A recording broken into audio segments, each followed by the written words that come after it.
and you can't even drive? I can. Are you stupid, eh? Are you a stupid fool? Well, why can't you drive then? You can't even drive. A bit grey today, isn't it? Well, hello everyone. Welcome to another week here on The Deepest Law. I'm here with Pharaoh. How are you doing this week, Pharaoh? Yes, very good. Thank you very much.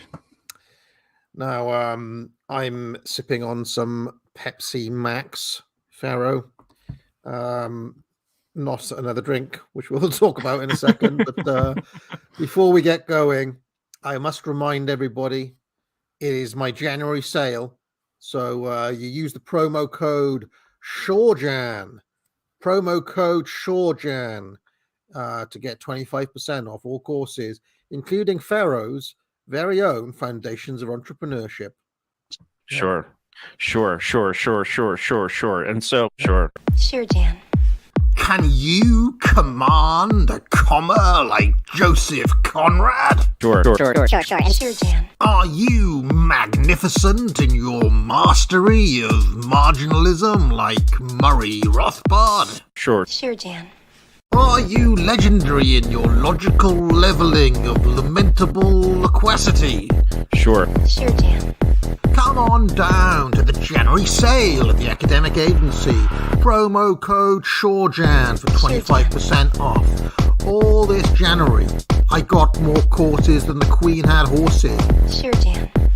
I got better rates than Andrew Tate's had mates. Sure, Jan. I got better deals than Lizzo's had meals. Sure. Sure, Jan. And so, sure. And so, sure. And so, sure. I'm not tired of that ad yet, Pharaoh. No, your one was good. I liked it, but I think the Guard's background music has just made it so much better. I think it really adds to it. So, you need to involve him in all future adverts, I think. Well, he is the bard, of course. Is there anything you'd like to promote before we get going? No, not really. Yeah, just check out the course. I mean, this is very relevant to the course, and I'm taking a few kind of ideas and themes from it as well. So hopefully, if you like this kind of stuff, you'll really enjoy the course as well. So, I mean, before we, I've got several videos to share, including some I took myself before your presentation, Pharaoh. But we're gathered here today to talk about the Prime Hydration Drink by Logan, Paul, and KSI. For the uninitiated, what exactly is Prime? Why are we talking about this at all, Pharaoh? I mean, that's a very good question. Just to answer... this is Prime, by the way. Here's KSI. This is KSI, and I believe that we've come across this character before. He appears in the JD Sports adverts. He was in that Urban Youth. Exactly. I would describe him as maybe Chunks adjacent. Chunks adjacent KSI. Is he a rapper or is he like a YouTuber? Oh, he's a YouTuber. I would say he's actually bigger than Chunks. Chunks is kind of like the discount KSI. So he's the Puff Daddy and Chunks is Mace. Is that? I wouldn't know. If I want to say, I wouldn't know. But he's a YouTuber. He then went on to do some music and then has done various other business exploits. I would describe Prime as a Zuma brand, basically. You know, it's not just one drink; it's become like a range of drinks. But I think it's a really interesting example of how you can carve out new opportunities in the marketplace. We're talking about this around how do you disrupt the an existing marketplace, and this is a pretty good case study. And there's kind of like multiple layers and multiple stories to this. But I guess that the reason why this kind of got on our radar was some of the press coverage for it during December, which was pretty wild. And there is a reason behind all of it. So you probably, yes. you if you're listening now, you probably saw some of these kind of articles, and hopefully this stream will explain what exactly did they do. Is the whole thing organic, or is there a sinister undertone to it? Yeah. No, we should mention that this other character here, Logan Paul. So KSI is kind of a big YouTuber in his own right, Pharaoh, but this fella here, Logan Paul, is like world famous. He's got 23 million subscribers on YouTube. He does a podcast called Impulsive, which has got 4 million subs. He's actually quite like old school YouTube as well. So it's interesting because I need to put this. I had contact with several of the Google side YouTubers like 10 years ago, basically. And I would say there's been different waves of how YouTube have cultivated their content creators. Like in the initial stages, it was like the Wild West and they didn't care. But around about 10 years ago, they made a distinctive effort to try and cultivate specific pop culture creators, if that makes sense. They did things like the YouTube Rewind. They would kind of invite people over to the studios. You could record at YouTube. You'd have your own special manager, etc. And they tried to kind of almost create. You know how Disney had their like roster of child stars. Basically, it was a similar thing that YouTube was trying to do. And the Paul brothers came out of that. They were in like a house together. It was owned by this kind of production company, and basically he fell out. Like that's how he got to fame. He had a PR disaster where he was sort of laughing at dead bodies in Japan. He went to Japan and was very, very disrespectful.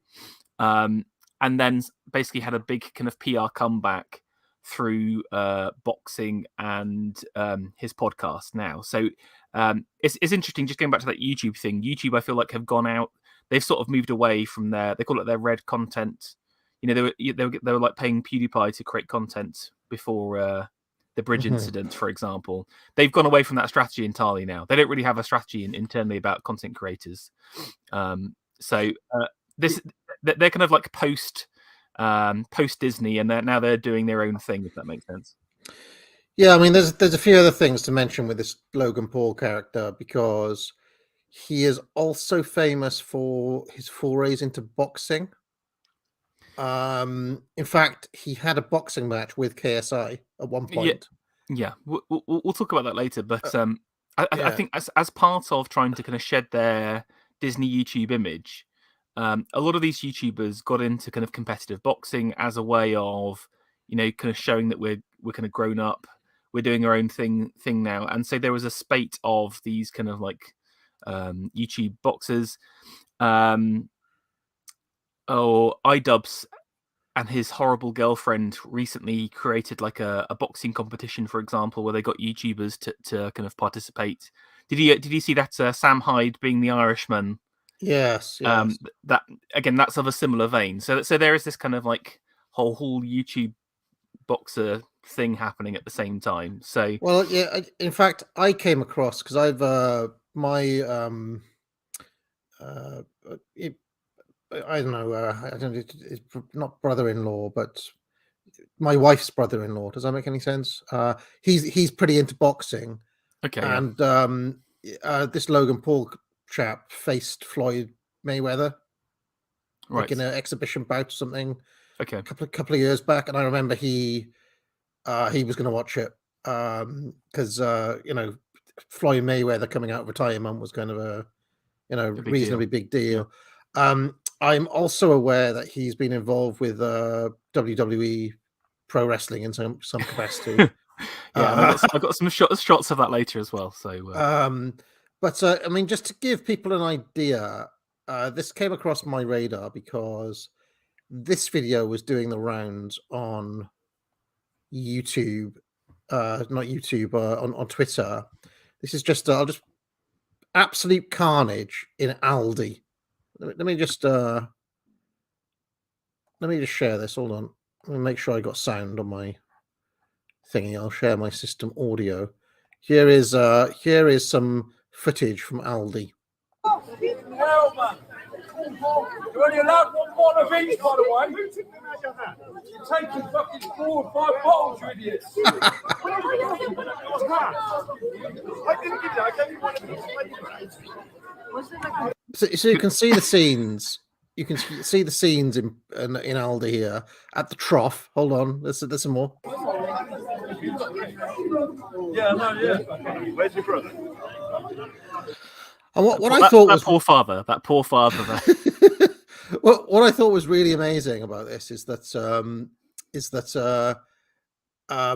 there were like if you go underneath this, every single network broadcast journalism team, ITV are asking this dude for the rights to the footage. BBC want the rights to the footage. The Metro wanted the rights to the footage. This dude from like some press agency, Guardian, every single newspaper. The Asda service team got involved. Right Said Fred had a little go. So you can Reuters, look, a journalist from Reuters, one of these central news agencies, wanted the footage. You get the idea, right? All of another media agency wants the footage. And what I thought was incredible about that, Pharaoh, is that if you consider the footage that we see every day on Twitter, all of the ones I tend to retweet with "civilization is incommunicable" on top of them, or I don't know, just all the footage that does the rounds. And it's like, well, none of those get all of those journalists asking for the rights underneath. But this one did. Kind of caught my little beady eye. Anyway, I went on a bit of an adventure to try to find some Prime on before the show. Would you like to have a look at my journey? Yes, please. Yeah, this is a great. I've seen these already. These are so good. So here is my journey on their Prime. If you go on the Prime website, by the way, see if I can show you this Prime drink. I'll just show you what it looks like when you go on the Prime website. So here's the Prime website. There's Logan Paul. There's KSI. Welcome to Prime. And there's literally a thingy where it says where to buy it and so on. And if you try to buy it, literally every single bottle is sold out. Metamoon, Ice Pop, Blue Raspberry, Lemon and Lime. Like these are 12 packs for 25 quid, and every single variety is sold out on their actual website. Okay. However, you can pick it up in Asda, and here I charted my attempts to locate some Primes. Let's have a little look at some of these videos that I'm about. So let's have a little watch. Well, here I am, ladies and gentlemen. I'm about to go into this Asda here, looking for Prime. I'm going to brave the trough. So look. Okay, here we are. Might have to get some flats white in a second, but we'll see. Okay, here we are. Beef and chicken. Looking for Prime. The drink that everybody wants. Prime. So look.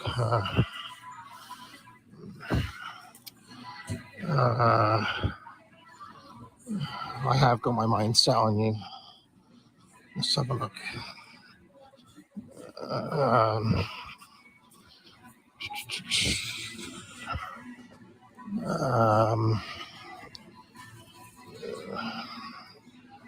Where would it be?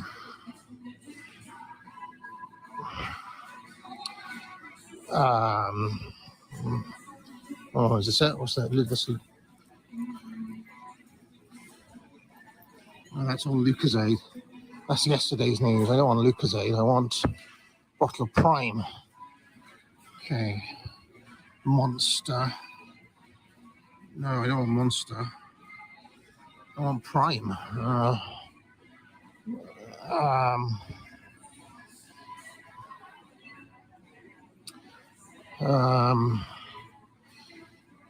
Oh dear, let's have a look. Can you just pause a second? Yes. I would genuinely pay for a daytime TV show where it's like Supermarket Sweep with like a Dale Winton character, but it's just you umming and ahhing down the aisles, not purchasing anything. This because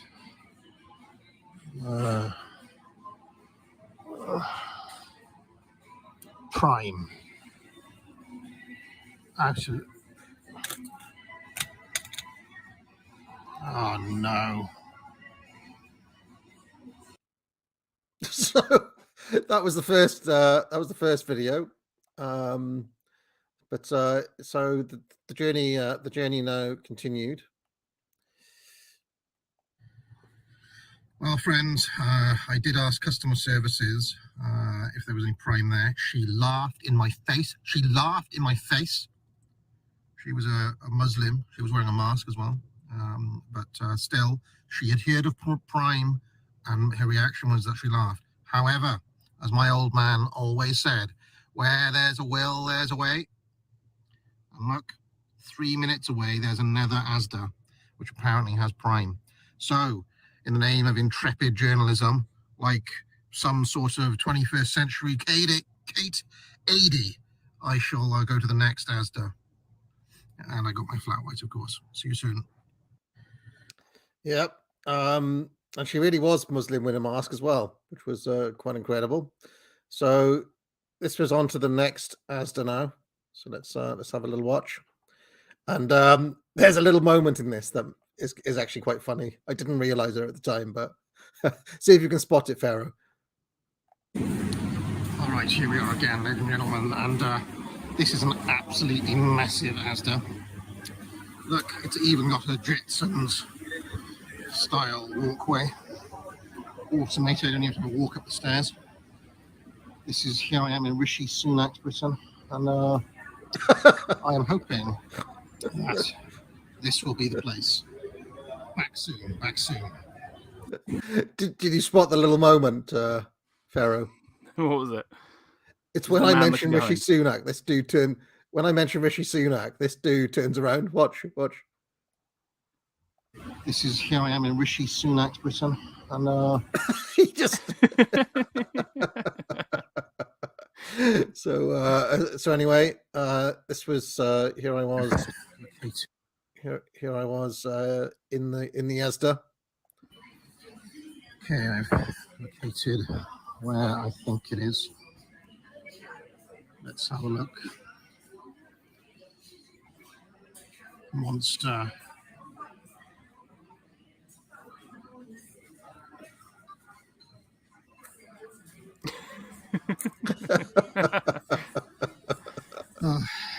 There's not going to be any, is there? Sorry to disappoint, folks. It's just that popular that one cannot get hold of it for love nor money. Let me go and ask a Muslim. So I then went to customer services, and here's the final video.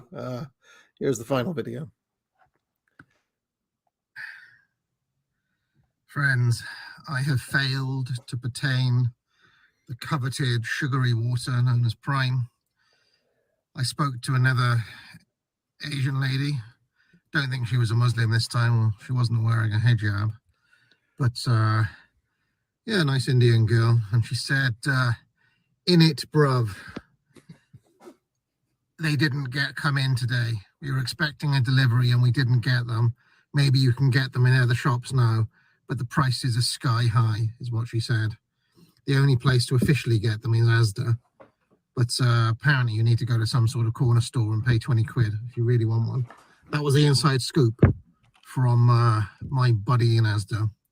So I'm going to go home. See you all for the deepest lore. Goodbye. Right. And just before we hit Pharaoh's presentation, I actually have found some footage of like the sorts of places you can actually find a Prime, Pharaoh. Right. So let me just show you. Let me just show you a couple of videos. Yes, everybody. It's Saturday morning. We've got the Prime cans in. Check them out, Abdul. What do you think, Abdul? They're nice, yeah. We're the only shop in England to have these cans in. So come and get your cans. They're £100 a can. Come on, show them after what flavours we got, pal. Come and get your WFD sweets as well. Show them all the flavours what we've got down there, Abdul. And show them the prime bottles. Come back to me, Abdul. Abdul, what's the best shop in Wakey? Wakey wine, buddy. Wakey wine's in it. Abdul, come closer. Abdul, go back. Bingo, bingo. Gala bingo. Thank you very much. Thank Oh, and there's actually a bit more from this guy. Let me just show you. Yeah, I mean, this guy is super popular on TikTok. He's had over 100 million views of his videos. I mean, this is quite incredible. Hiya, Logan, you right? Good, sir. How about you two? Yeah. Where have you come from? Leeds. Danny, what made you come to Wakey Wines, love? Can of Prime. So you're the first person to buy a can of Prime from Leeds, and that was £100. Thank you very much. And you two bought 2 bottles of Prime, yeah? Yeah. What's the best shop in Wakey? Wakey Wines. Abdul, come closer. Abdul, go back. Bingo, bingo. Gala bingo. Thank you very much. What world are we living in? What the fuck is going on? Also, note the ethnicity of the children there, like just different from different families. There, just like tragic. £100. So, I mean, in retrospect, was I always on a fool's errand there, Pharaoh? I mean, it was like I was trying to, I've recently, been writing this chapter on Evola, and at one point he mentions the fortress at the center of the world. And I would quite like to capture the fortress at the center of the world, but I mean, is going to Asda and trying to buy a bottle of Prime as much of a fool's errand as trying to capture the fortress at the center of the world? Do you reckon? You know what? I think if it was a week before or a week after, you may have a chance if it came in stock. But I think this is kind of like the peak viral meme right now. We're reaching new heights. So I think even if it was in stock, I bet even the Asda employees would buy it to sell on to their cousins' corner shops. So. I mean, did you notice that in the first video there was actually a sign on the Prime that somebody has captured here, says maximum of 3 units per customer. So you actually aren't allowed. Yeah, I mean, that's kind of interesting, isn't it? But anyway, when I went to customer services in both of those different Asdas, they immediately knew what I was talking about. I could just see it on their faces, They just immediately, it's like I wasn't the first person to ask, Yeah. So, I mean, regardless of what we make of this drink, obviously we're not going to get to try it. It is quite a phenomenal success in terms of a marketing campaign. Would you agree? I mean, it's Yeah, I certainly think this period, but as we'll uncover, there's some interesting depth to this. But I would describe it as an old school phenomena. I don't think we've seen something like this for a long time. Do you remember the 90s, specifically around Christmas presents, and especially around school stuff? I remember. I'm an old millennial, so for example, the Tamagotchis came out, and then everyone had to have a Tamagotchi, and you couldn't buy a Tamagotchi for love nor money. They had the Tracy Island. Yes, I remember the Tracy Island. Yeah, for example, so there was a time where Christmas products always used to sell out, and you had these kind of viral products that you couldn't get in store. They even had that film with Arnold Schwarzenegger. What's it called? The Christmas one, he's trying to find the Last Action Hero. Last Action Hero. Yeah, exactly. But I don't think we've seen something like that for a long time. So this is an interesting, almost old school example of a seeming run on product. So yes, So let me get up the presentation that you have prepared for us. I mean, you messaged me moaning yesterday saying you spent 3 hours of your life looking at this. So I think I've gone a little bit mad. So yeah. But I hope my escapades this morning made up for it. No, that genuinely made me properly laugh out loud. So that was very good. Thank you, sir. All right, so We need more live content. I just want AA just roaming around. We need like an AA live derelict tour where we just send you to like the worst parts of London, just live streaming, just absolute detritus. Or like we could do like a trough watch. We just go into a Lidl at peak time and just sit by the trough and just watch the pigs snuffle in. Oh man. All right. Do you think I'll get BBC journalists coming asking me for the rights for my Probably, yeah, exactly. Confused man looks for Prime. Okay, so right. What Okay, I've got your slides up, yes. Yeah, let's go to the next one. I wanted to kick off with a little this is my little trigger warning. And this is some dark content we're about to go into. And if for those of weak of will and weak of mind, I recommend you turn back now. And before we start, the words above the gates of hell were brought to mind from Dante's Inferno. Through me is the way to the city of woe. Through me is the way to eternal pain. Through me is the way to a lost people. You know, we've seen some of those lost people already. You know, buying £100 Prime cans. Justice moved my great creator, divine power made me, and supreme wisdom and the primal love. Before me, nothing else was created, nothing but the eternal, and I last eternally.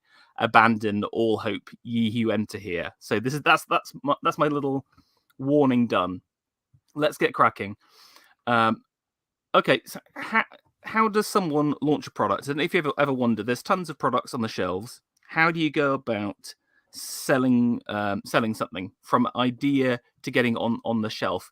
Well, I would roughly put it down as these 4 different things, and this is the kind of stuff that is covered off in the Foundations of Entrepreneurship course.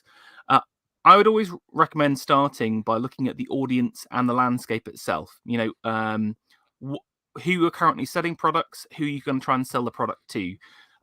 Because we live in an organic world that's ever changing, there's always opportunity and always new ideas available. I mentioned last Law about, you know, there's a stultifying effect to the marketplace as well, where incumbents tend to just get burdened down with more HR and diversity managers. So there's always a chance and always an opportunity, as long as the market plays fair. The second aspect is to create some very strong branding around your individual product and your overall brand. Then you've got to think about how you're going to get it to people, what are the routes to market, and then finally, how do you market the products? And, you know, once it's actually out there, how do you sell it? So I've broken down this entire thing as like a kind of case study into how to launch a product, because it's a very interesting example. So let's look at the audience and the landscape first. If you just scroll down. Now, just to understand, yeah, if you go down to the next slide. So when thinking about Prime, I would categorize it as a FMCG item, fast-moving consumer good. FMCG are your kind of cereals, soft drinks, small items that are low-priced, frequently consumed at the same time. But there's a couple of different elements to this. So obviously the difference between buying a car and buying a £2 Coke, for example, is very different. But I would categorize the marketplace as having 4 key elements. The first thing is it's a highly emotional product, right?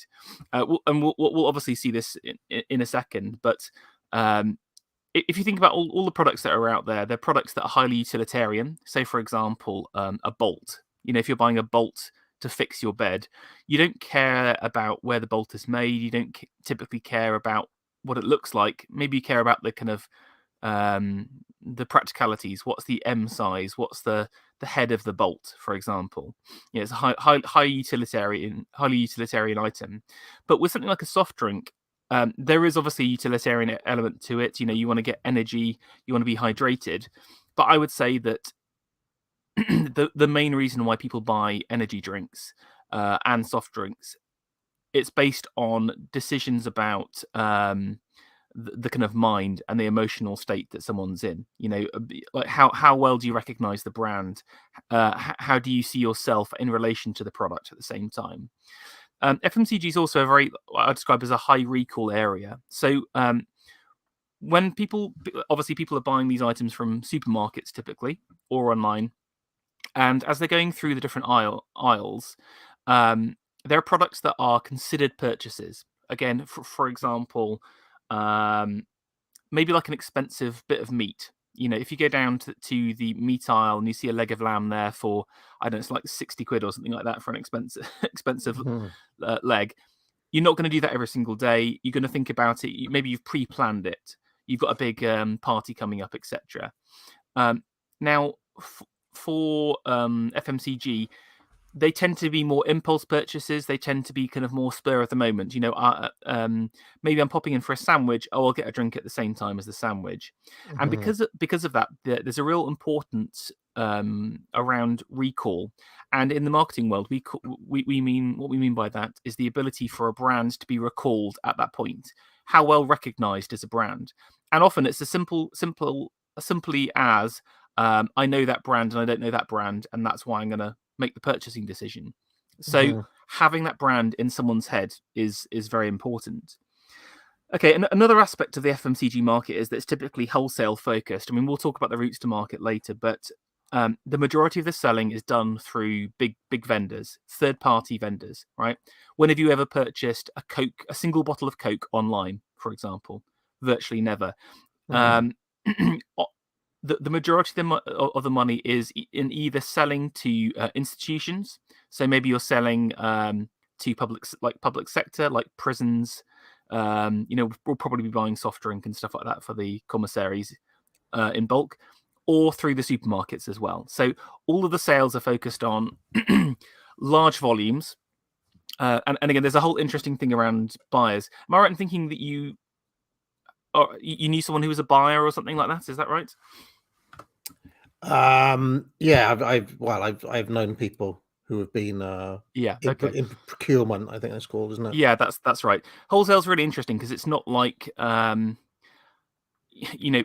they're often this is kind of like some of the biggest negotiations outside of business acquisitions and like actual diplomacy. We're talking serious contracts.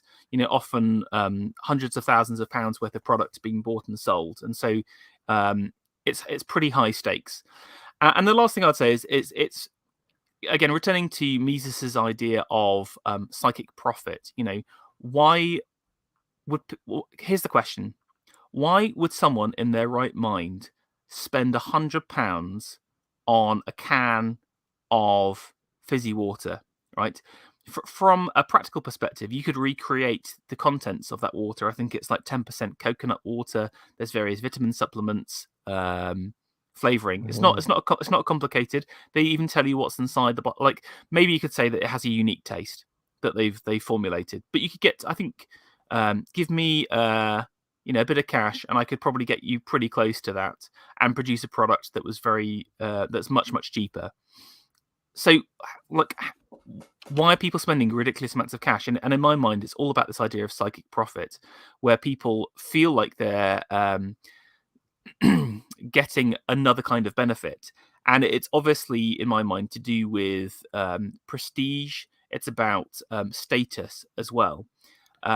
If you're the kid on the schoolyard with the Tamagotchi, then you're the cool one. If you're the kid with the Prime bottle, you're the cool one. So it's actually nothing to do with the product itself. You see this with various other sectors like Supreme. Sorry, Pharaoh. I've just discovered something. Some breaking news. Sorry about this. Breaking news. Wakey Wines has been banned from TikTok. KSI has started beef with Wakey Wines dude after he sold this pack of 12 for £1,200. Given that it retails at £1.99 in Asda, KSI urged fans to stop buying at these prices, and Wakey Wines has now been banned from TikTok. So let me tell you why he's doing that, because he doesn't want. He's not making any money from it. If he could sell that product for that price, he would do, and he wouldn't complain about it. But yeah, no, it's interesting. We'll talk more about this the shortage later, because it is an interesting example. But I think FMCG is a really interesting sector because of all of these areas. I would say it's also an area that it's quite hard to get into. So, say for example, you're producing like an invention, something like a tool for DIYers, for example.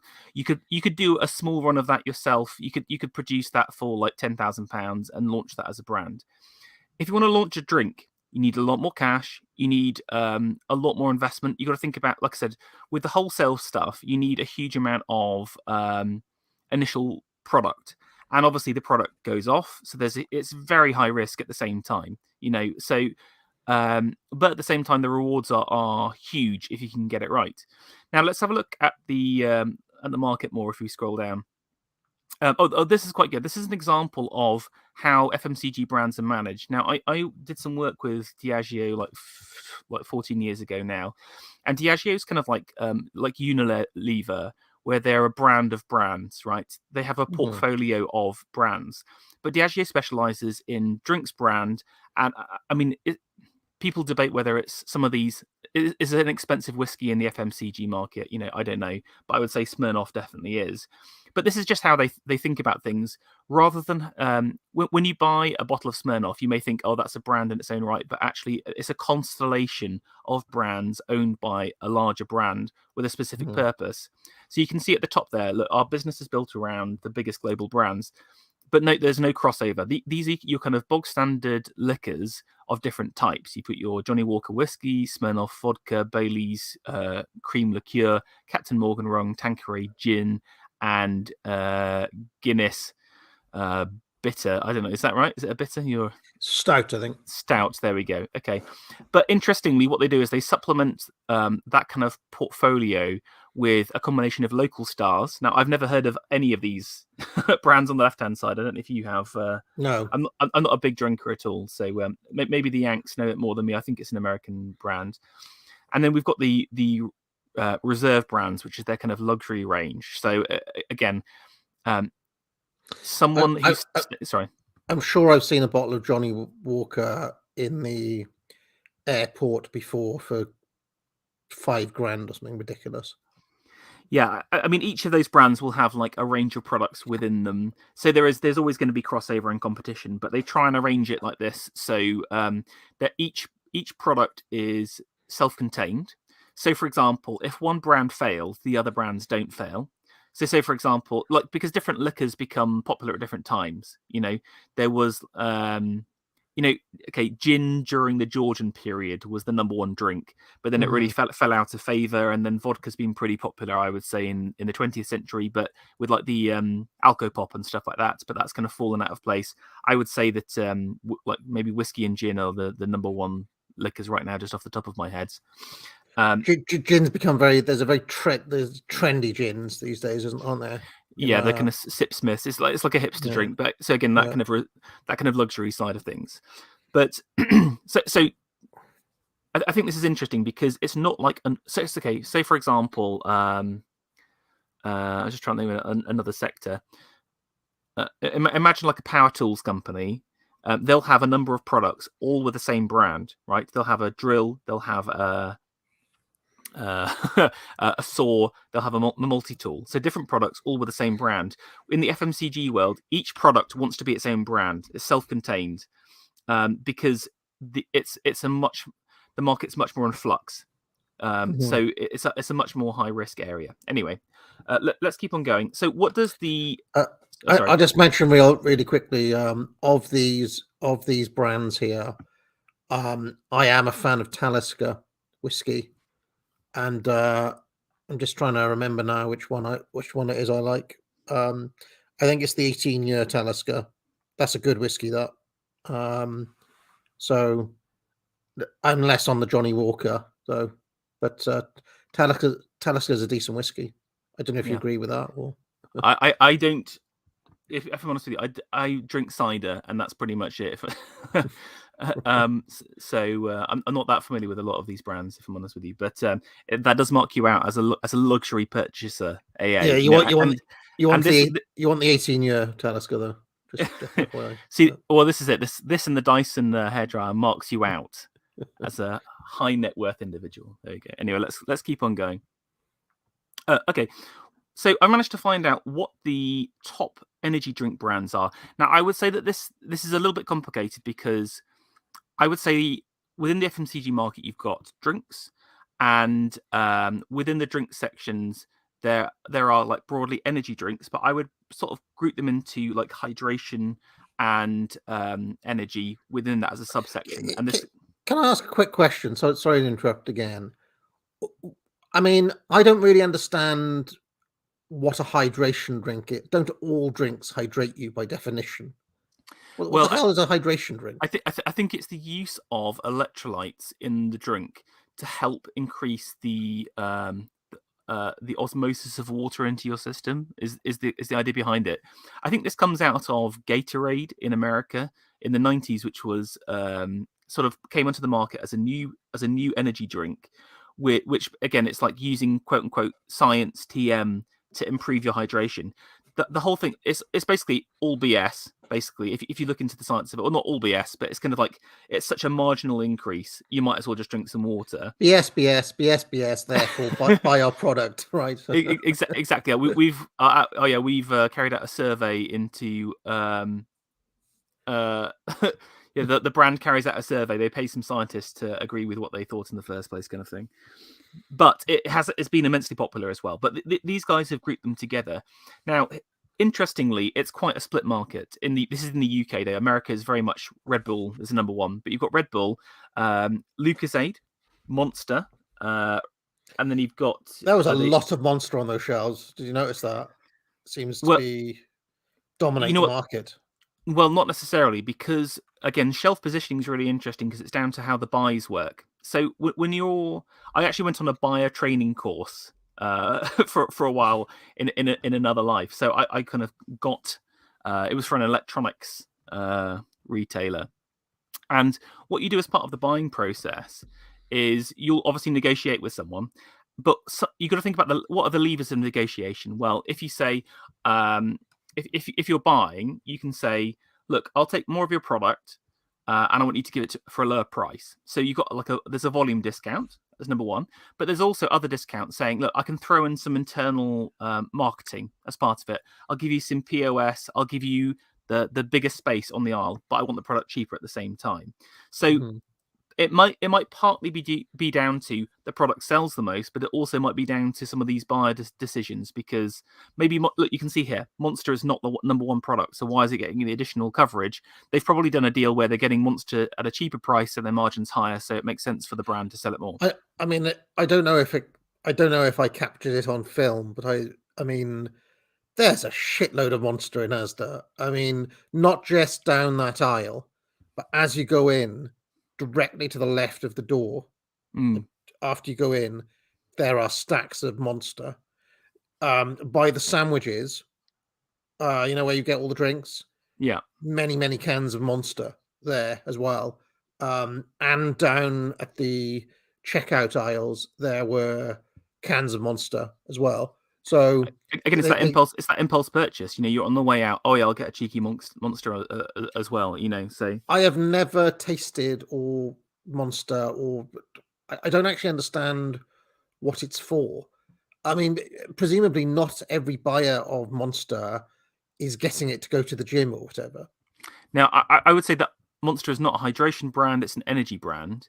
And again, if you think about the 90s, it was basically dominated by Red Bull and Lucozade, and Monster was like a challenger brand in the noughties. So I remember when it was first launched, and they marketed itself as like this kind of cooler product. You wouldn't necessarily, and also it's larger form factor as well. It's a big size, it's like a pint, isn't it? But what's an energy drink, Pharaoh? What's it for? Oh, okay. An energy drink was basically, again, it was... I think it was created out of the kind of sports area. So again, Lucozade Sports being the first version, but the idea of a high sugar, high caffeine drink to help increase your performance is the concept behind it. Again, but going to performance at the gym, right? No, but I think it was originally marketed. So it started out as a sports product, but then they said, okay, what about like office workers? You know, people who don't want to take cocaine or something. It's full of fucking sugar. It's gonna like you drink a can of Monster. It's gonna put like 5 pounds on you. Well, exactly, yeah. You know what? I see a lot of builders using it, for example, because they're doing like manual labor where you need like high blood sugar or whatever for digging it or hammering Right. stuff. I guess is the idea, or you see it in offices. But again, it's this is what I'm saying. This is why it's a high emotional, high psychic profit. You can get all of these nutrients somewhere else in a better way, if that makes sense. If you wanted sugar and caffeine, have a really nice coffee and have a slice of cake on the side, right? For example. Mhm. But I guess there's a convenience angle of having it in a tub. But I genuinely think that this area is one of the most like it's just people being sold to. It's just pure advertising in terms What of like why do people do it? is it a substitute for coffee? Is that basically what? Because You if it could was say me, that, yeah. I would just get a coffee as opposed to if I Yeah, wanted like, energy, I'd get a coffee. I'm just trying to think. I would say that you'd have maybe a Red Bull on a night out, maybe Red Bull and vodka, Red Bull and double vodka to kind of perk you up. The Is it only time I've ever had a Red Bull is when I've been hungover and I need to get through the next day. That's been the only times I've ever drunk Red Bull, when you're basically after you've done an all-nighter and you have to go to work, yeah, something like exactly. that. You know what? And also, actually, the favorite tipple of the marketing executive, the Jaeger bomb. Many Jaeger bombs were had in my youth, and again, that uses energy drinks. So there's different places where it gets used, basically. But interestingly, Right. it's a very fragmented market, and you can see that actually there's some own brands in there. The Boots Standard, Boost Standard. Sorry, that's not an A brand. But if you look at some of the pictures of the Asda is selling their own brands where they again create a similar formulation and just sell it for half the price. But Mhm. the margin on these products is very high. How much does it cost for a can? About 5p. How much does it cost for the contents? About 5p. This is like liquid plus a few chemicals. It's very, very cheap to produce. So this is a high margin area. Although obviously supermarkets taking a big cut, but it's high risk, high reward at the same time. Anyway, that's the sector. Let's keep on going. That's a big profit margin that you just mentioned. It's huge. Now let's talk about the audience a second. And I think for Prime, what they've realised is that there is a new audience coming onto the marketplace, and you've got to think. Obviously, people are growing up. People are coming into wealth. People are coming out of wealth, and we're seeing now the blossoming of the Zoomer as a potential audience. And I would just like to say I am filled with resentment, rage, hatred, and utter revulsion at this character before we've even got into who he is. I just hate him. Just his face and everything about him. I'm sorry, Zoomers. This is only meant as a little joke. I love you really, but genuinely though, they are without doubt one of. I mean, they've shown that they are the gayest generation. I would say that they're the most ignorant generation as well. Often in poor taste, high internet usage, and they're also easy to influence. What's the number one job that a Zoomer wants to be? They want to be a YouTuber as well. So that's interesting. Yeah, I mean, and they're very easy to influence even on our side. Yay, 2024! You fucking morons. Say it again. Morons! Anyway, carry on, Pharaoh. Carry on. But I guess what makes business interesting is that it's a non-static area. Red Bull cannot keep its market position by doing the same thing the whole time. The Zoomers will not react to it. So interestingly, there is a new market, a new audience coming online, basically. And it's interesting seeing how different brands are trying to react to that. Now, the Zoomer archetype itself is quite funny because if we scroll down, can you scroll down a bit, AA, sorry. Somebody's saying, am I out of touch? No, it's the Zoomers that are wrong. Correct. The Zoomers are wrong. It's not an old man yelling at clouds. It is the Zoomers are more vapid than a fucking cloud. I hate them, Pharaoh. If the millennials were bad, the Zoomers are 10 times worse. That's what I'm saying. I would rather, I'm putting it on record now, I will take a woke millennial over any Zoomer, even a so-called base one. I'm just putting it out there. So anyway, carry on. Now you may be familiar with the Zoomer meme here. Which is kind of like an emaciated Wojak with funny hair sitting on a gamer chair. But can you see he's drinking a Monster can? So even the Zoomer meme is associated with energy drinks. Now there's three major areas where there's a potential to market to these guys through sports, So either from kind of like football and like activity, Zoomers doing sports, through gaming, which is obviously a huge part of what they do, like screen usage among Zoomers is the highest of any generation, and also around music.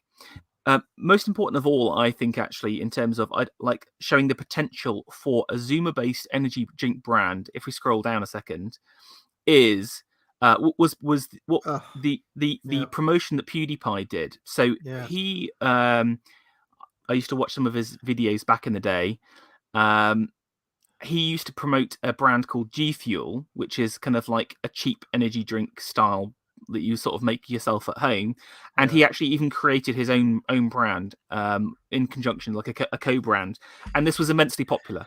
So I think PewDiePie's collaboration already sort of showed the way that there is a market here, that there is an audience who will literally buy anything that a YouTuber tells them to buy, and there's a great opportunity in the marketplace. So just to kind of recap, this is it's an area which is already like highly emotional. It's all about the brand. It's all about who you like being seen as cool. It's a very fragmented audience, a fragmented marketplace where there isn't one that's dominating or one is like markedly better. And number three, there's this new audience, the Zoomer, coming online, lots of spare cash who can be easily marketed to, and like how much penetration does Red Bull and Lucasade have with them? Virtually zero. It's all Monster. So it's a very easy marketplace. Monster. Can I just ask, what is inspired by Pewds? What does that mean? It says inspired by Pewds. But basically, with these kind of brand collaborations, what will happen is you just get sent a large check in the post for G Fuel to put your face on their branding. And what you do is you say, "Oh, PewDiePie, what's your flavor?" And he'll be like, "Oh, I like whatever that is, cherries, yeah. Lingonberry, if he's a true Swede." And then you can see they've put some branding on it. So often when you're doing these kind of like brand collaborations, it's just the thin veneer of a collaboration. Very rarely. What happened to base food? Like, what flavor do you like, PewDiePie? Racism. What happened to base PewDiePie? He went off again. He got married and went off to Japan, and yeah, I see. It's sad. Okay, let's crack on. That's racism. You could do that. I really wanted to do like a Sugar advert where it was like Evola at the dining table, just describing like delicious, like the corruptness of man, and it's all in black and white. It's kind of like a Danish film, and then the Sugar is on his plate, and it's the only thing that brings color to him, and he just smiles at the end or something like that. Yeah. Anyway, one day when I'll do that as like a joke video. Okay, so I think it's pretty obvious. There's a great opportunity to sell something. So let's look and see how Prime set up their brand. What does it take to kind of brand an item? Well, you need to do four things, really, I think. Again, Semiagog's probably shouting at me right now. He is the brand master. I've got to say that I'm more on the kind of sales and marketing side. He's the true, go to him to ask him. But I've always considered these four things to be super important. So we often describe about a brand's tone of voice. Again, this is just cheesy marketing terms, but who is a brand speaking to, and how do they speak to you? So say, for example, McDonald's would be kind of like family friendly. It's kind of very relatable. It's kind of like quite cuddly. It's kind of like a warm cup of coffee. It's a delicious smell in the kitchen kind of thing as they would have. Now Monster would be, we're a bit more edgy. We associate ourselves with like extreme sports. We're kind of like Monster. It's extreme. Monster. Sorry. I just thought we need to have a Martin Monster collaboration. How can we do like a Martin branded Monster? I should say that we had all the shit in the 90s as well, where it was like I hated it at the time. You've got to remember that even as a young man, I was an old man pharaoh, and I hated it. I mean, I'm a big pro wrestling fan, right? Yeah. Everything in the 90s went extreme, extreme. Yeah, you're right, yeah. Degeneration X, it was all like horrible. I've always hated it. I've always hated the idea of let's take it to the max. I fucking hate teenagers. I hate the way they're marketed to. I hate everything about them. But hold on a second. yeah. Is it the teenagers doing that, or is it the marketing executives creating that? And because here's the question in my mind: how is it that there is no teenager before the 20th century? You know, how is it that people managed to convey ideas and traditions from father to son for generations, for thousands of years, without this kind of it's the rebellious individualist teen? It just didn't happen. And I, as I grow older, I genuinely think that ideas of teenagerdom are just purely manufactured and created by ad execs and brands as a way just to sell more products. Yeah, like why is it such a recent phenomenon? You know. Yes, it was invented, but I think I think in the 90s and onwards, they had this idea that they'd already done like Teenager 1.0, which was like the 60s and Beatles and so on. So like, where do you take it next? Well, it has to be extreme. It has to be like even louder, even more, you know. Yeah. It's I mean, and a kind of annoying defiance, like, you know, the tongue poking out, the kind of punk energy, if you want. But again, it's just, I think all of this, none of that was generated by the teenagers. They just accepted it and then cultivated it. But the seed of the idea was just purely created by ad execs. That I genuinely think, like, how do these ideas come about? That's the real question. Is it a bottom up phenomenon, or is it a top down? Whenever there's a bottom up phenomenon, like, I think those do happen, but they tend to be more artistic. They tend to be in like very tight groups. While all of that extreme stuff was something that was happening across a number of brands, across an entire sector. It tied into music, it tied into product, it tied into clothes as well. It's a full kind of consumerist. It's like an outfit that you can buy. You know, there's nothing organic about it. While organic movements do happen, and obviously fashions change, but think about fashion before the 20th century. That's all elite driven. You know, all it is Charles II growing out his hair long, so then all of the courtiers grow out their hair long, and then everyone else grows out their hair long because they want, you know, it's kind of like it all descends from on high. Or, for example, the Wellington boot. Wellington creates a boot, and then everyone wants to wear Wellington's boots. You know, it's all elite driven. It's very rare to see a bottom up. I mean, you have like folk vernaculars, don't you? You'll have the vernacular of a house, but it's tied to the land, and it takes years to cultivate. All of this stuff, it's the simulacrum of reality created by marketing execs to sell a new generation, new products. Yeah, I just wish, like, how can I put it? I feel like it's tired though. Like, why can't we go back to El Classique? Why can't it be like the classic style again for a while? You know, where things are a bit more buttoned up. You know, we've been on this trajectory since the early 90s now, and it sucks. But I wanted to. Yeah. I wonder if part of that is though is because it's a need to sell. You know, it's a fundamentally materialistic mindset behind these kind of like teenage identities that are created. So number one, it needs to. I think this whole act of rebellion is about selling ultimately, because it's about how can we get people to totally buy a new outfit or a new way of living that they can't inherit. I actually made a meme of this once as it related to pro wrestling. It just shows you what I'm talking about in one. Right, this is the 80s 1985 WWF, right? With the old classic logo in metallic, it's kind of and it's straight, it's upright. You've got Gene Okerlund there, proper authority figure, classy, you know, authoritative, a patriarch. By 1995, he's been replaced with Todd Pettigale. Look, see the WWF logos? Now it's wonky. I mean, it's a little bit jaunty. That entire back thing, in your house is that's the one of the worst signage I've ever seen in my life. Yeah.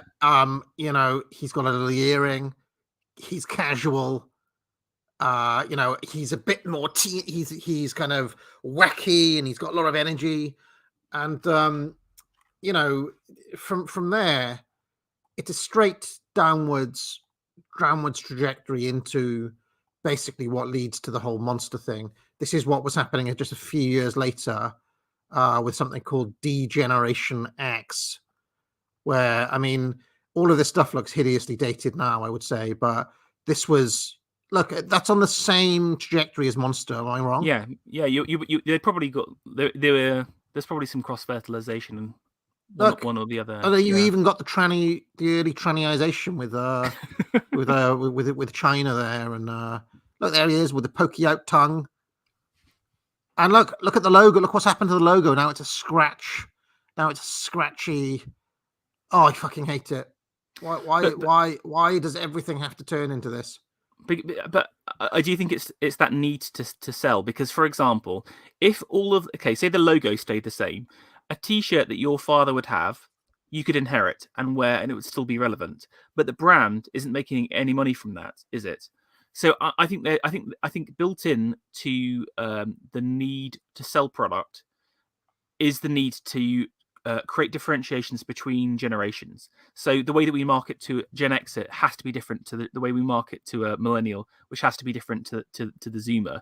And so again, you've got this kind of roller coaster of ideas and logos to basically outmode and outdate your own merchandise and your own brand to quote unquote seem relevant to the next generation. But I mean, it strikes me that there's been very little evolution really between that late 90s stuff that Vince was slinging on the youth of Degeneration X and so on, and Monster and KRS, what's his name, KSI and Logan Paul. It's all the same bullshit. It's all the same pokey out tongue, irreverent. We haven't had the. So in previous generations, right? I think we've covered this before. There was a swing back in the 1980s, right, to a kind of straight-laced, suited, almost Nietzschean Thatcherite figure, right? The American Psycho character, or the aesthetics of 80s WF, buttoned up, tuxedo, smart, like authoritative, male. It seems to me that it's never shifted back to that. Where was the point where it went back? It just seems to have just continued on this trajectory of the kind of extreme thing. Where's the oscillation backwards, Pharaoh? That's my question. The thing is, I don't see it as a reaction, as an action and reaction. You're seeing it as here's one. I think you're still seeing it fundamentally as organic and bottom up. You're thinking that, it's this generation saying, we don't want to be like those older group of people who are really degenerate. We're going to be really like neat instead. I see the whole teenage phenomenon as a top down series of generational marketing, and so I don't see the 80s as a swing back from previous generations. I see the 80s as just trying to sell a different product, and it just happens to be that product has very specific influences, which is basically Italian 20s modernism, like Japan, and right, yeah. And maybe kind of like finance and money, all of which just happen to be inherently based, or not Japan, but have based elements to it. So I don't think it is like here's a new generation, we're going to rebel against the rebellers. I see it as marketing execs in the 80s saying, look, here's some interesting things that are cool right now. The rise of Japan, Italian Wall Street, yeah, fascism. exactly. Fascism is cool, yeah, right? Yeah, it is. Well, but again, like Italian modernism from the 20s is very futurism, and it's tied to fascism, etc. So I think that's, but I also think we're living through a creativity crisis.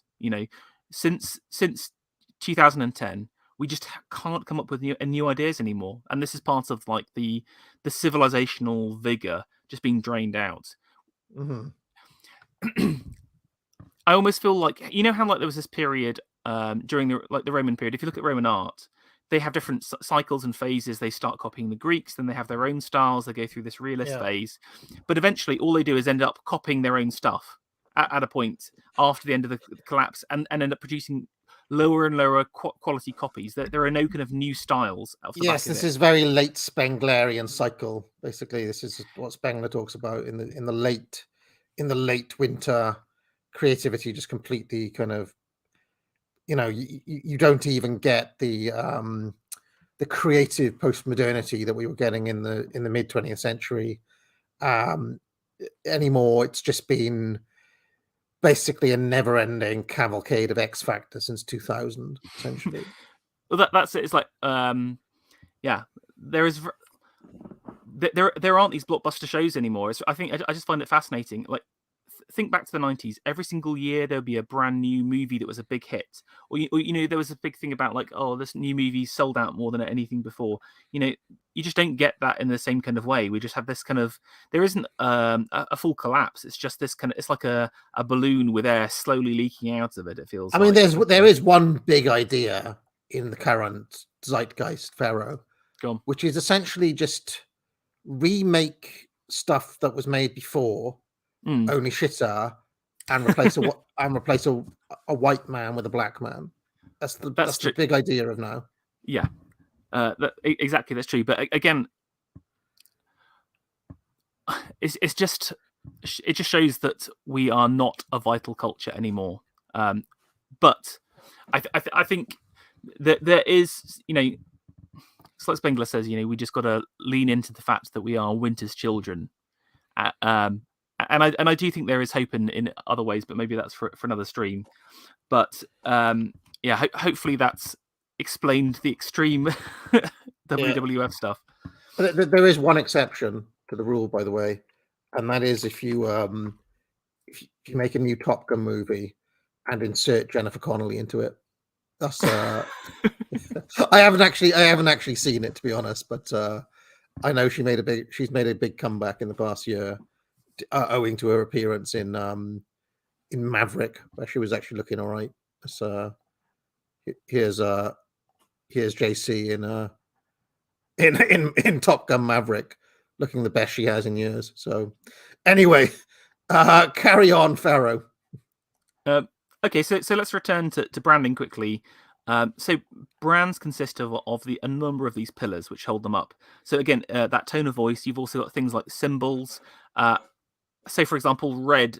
Sorry, on the color sides. I'm just thinking of good symbols. Yeah, like the M for the monster, for example, is a symbology. A logo is a symbol. So for example, the Starbucks mermaid. The mermaid with its kind of legs spread open, or its fins spread open, and if you see that, you'll instantly recognize the brand. But they also use different sub symbols as well to kind of tie themselves to different areas. Colors are obviously really important. This comes out of the natural world. Things like red means danger, and that's why we use it on warning signs, but it also captures our attention, and so that's why Coke uses red, for example. But each brand gets associated with a color, and then also USPs. What's the selling point of that product in the marketplace? Now, if we scroll down, I've got a picture of one of the Prime drinks with a couple of the USPs. I thought just a bit of brand analysis. Now, a couple of interesting things about the Prime branding. Obviously, it's a highly colourful bottle. So again, compare that to Red Bull, which is silver and blue. It's a half and half on the can. It's much smaller. So Prime is bigger. It's much more colourful. It's got the logo, or this kind of Prime word,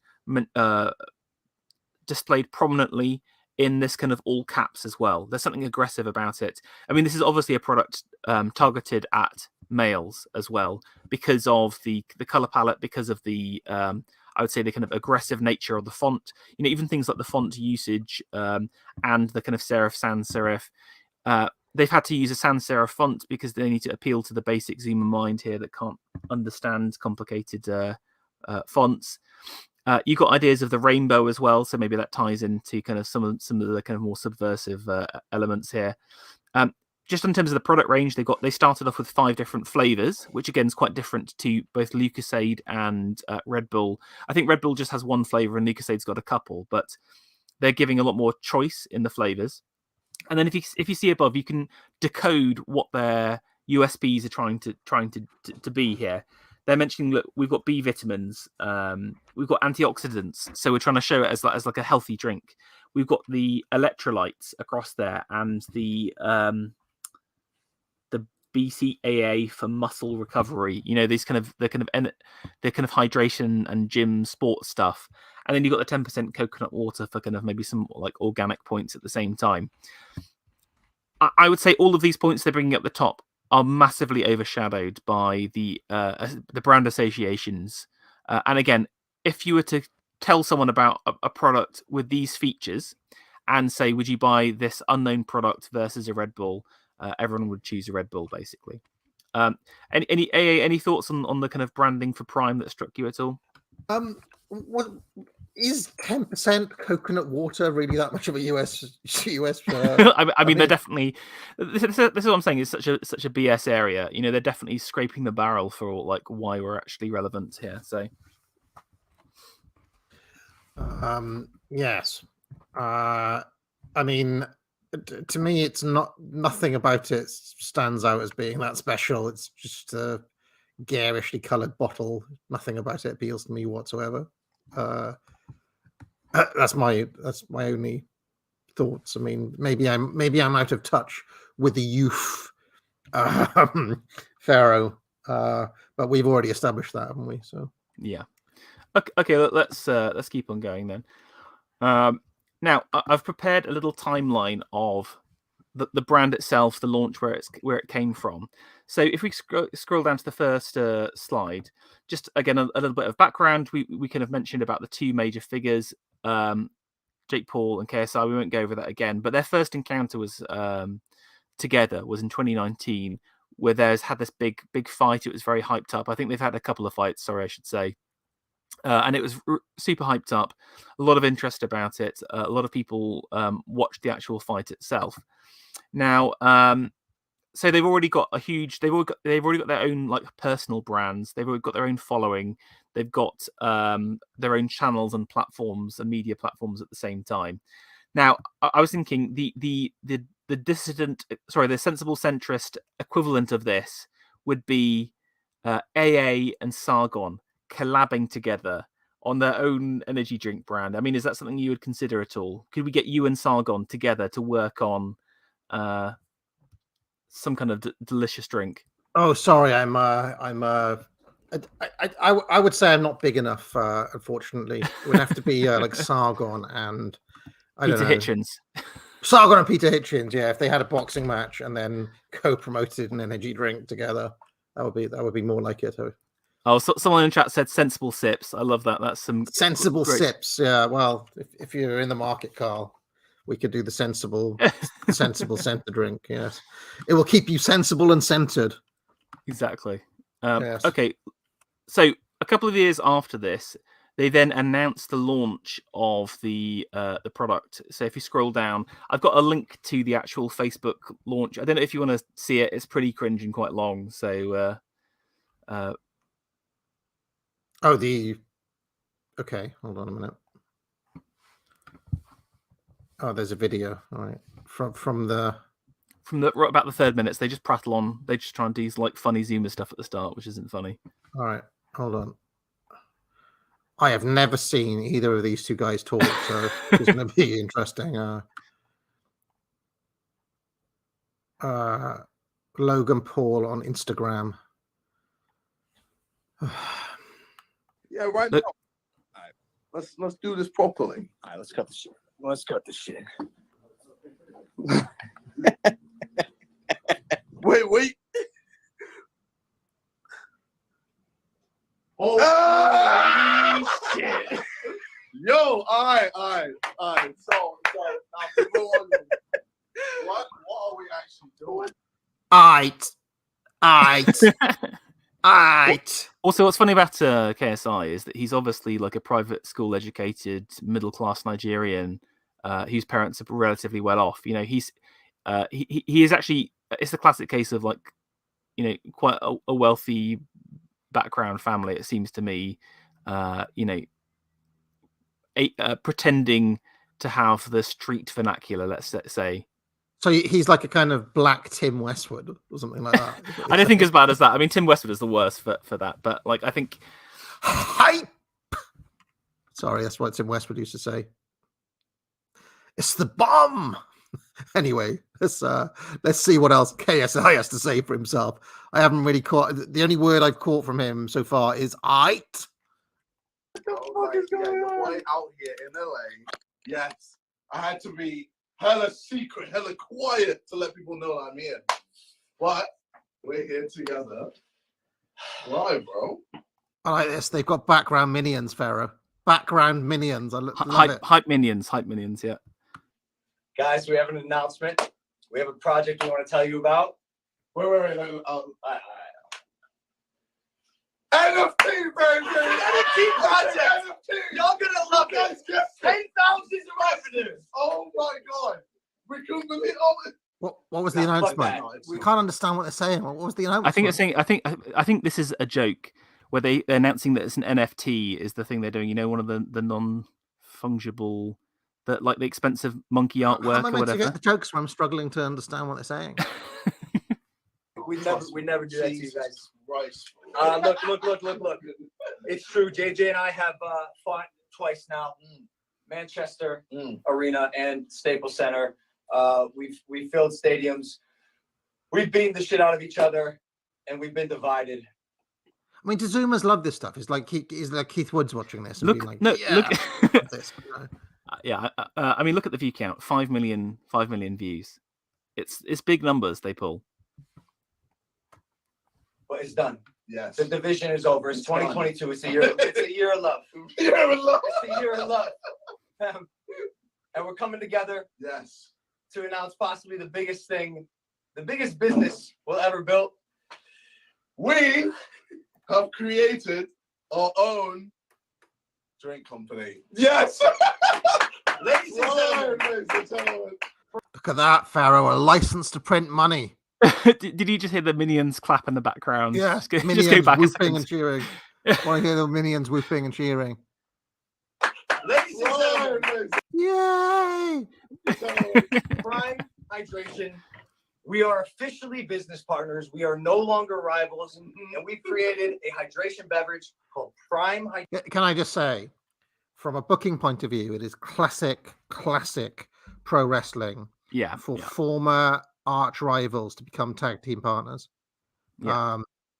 It's one of those things where if you're rivals for long enough, you then buddy up and become like a super team, and then down the line, of course, you can always have them fall out again for another feud. So this is kind of do you remember I say pro wrestling is life? I mean, yes, no, this whole arc, I think even their kind of beef between them was definitely hyped up. I mean, there's elements of that kind of kayfabe stuff in the boxing world, isn't there, to a degree? I don't really know it that much, but it seems to me that some of the kind of beefs and stuff are hyped up just to sell more stuff. Yeah, very much so. Hydration to rival some of the biggest companies on earth. Yeah, Pepsi, Coke, Gatorade, Powerade. We're against literally all the big companies. All right, us little guys. Doing our YouTube thing, or boxers, musicians. You pause a second. Yeah. So yeah, like again, this is interesting branding already. You know, KSI is talking about it's us versus the big guys. Yeah, it's us, the little guys, versus the big giants. Yeah. I mean, KSI is like a multimillionaire with millions and millions of subs. A huge amount of personal wealth. Is he still he's still independent? Is the key? Like just like Elon Musk is a little guy versus the machine. Well, hold that thought, AA. Hold that thought, AA, and we'll find out more. But anyway, I don't want to skip ahead or like miss the rest of it because it's just them prattling on for the rest of this. Well, let's just have a couple more seconds of this, and then when I get fed up, I'll turn it off. YouTubers, etc. Like I want to know, like, what is this man's job? Is he like? Is he contracted? Like on his contract, does it just say like clapper. Minion for Logan Paul and KSI. Like he must have a job, right? Yeah. Up against the biggest companies to try and create. I mean, he Well- doesn't realize how much street cred he's got. He's just casually drinking a bottle of Prime. There are people who'd give £100 for that bottle out there.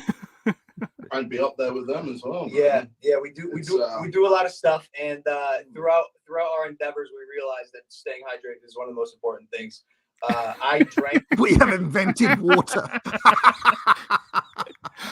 No, I just love it's like we've we've now realised that staying hydrated is like one of the most important things. That's like we've discovered it. We discovered that staying Drinking hydrated is key to what we do. At least he's riding the tiger, though. KSI, he's got a tiger kind of. Theme by the way, if anyone's interested, have you heard of Cameo, AA? No. No, it's like people you can get celebrities to record videos. Oh like yes, money, yes, no, basically. yes, I Yeah. did see that. In fact, I know about Cameo through old WWE wrestlers who you can book. Did you get one? Did someone do it for you? Did they? No, but you can No. pay like I don't know Ted DiBiase $100 and he'll record a message for you. You know. Yeah, I'm just saying that in a similar vein, for £500, I will clap in any video of yours. You can clap. You can hire me out as a professional clapper in a similar way to Cameo. So I'm just saying, if anyone's interested, just DM me on Twitter. You know, I could be your hype man. I could be clapping in the background of any of your video right now. Carry on. Do you think Jennifer Connelly does Cameo? I think she's like Sad. This is getting sad now, eh? No, I'll this is it. give I'm drawing a line here. $1,000 to Jennifer Connelly to wish me happy birthday. I'm going to start an intervention right now, eh? All right, you've got to stop the simping. She doesn't, by the way.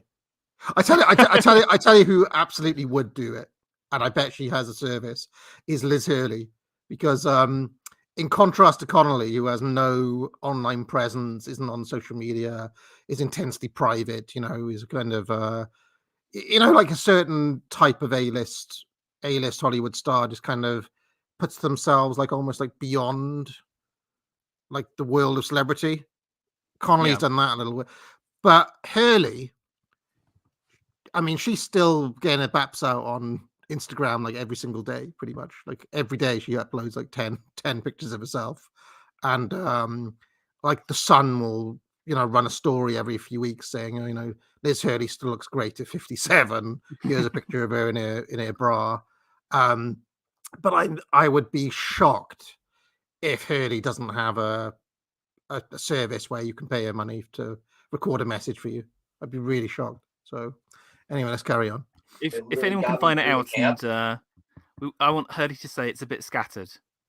That could be the new. Somebody could pay Hurley to cut like a bit of promo for losing. She hasn't been able to win the tournament yet, you know. So. And I called JJ and I was like, "Hey, dude, I have an idea. I'm gonna listen. I was like, "What? Well, let me see what's going on," because I've always wanted to create my own.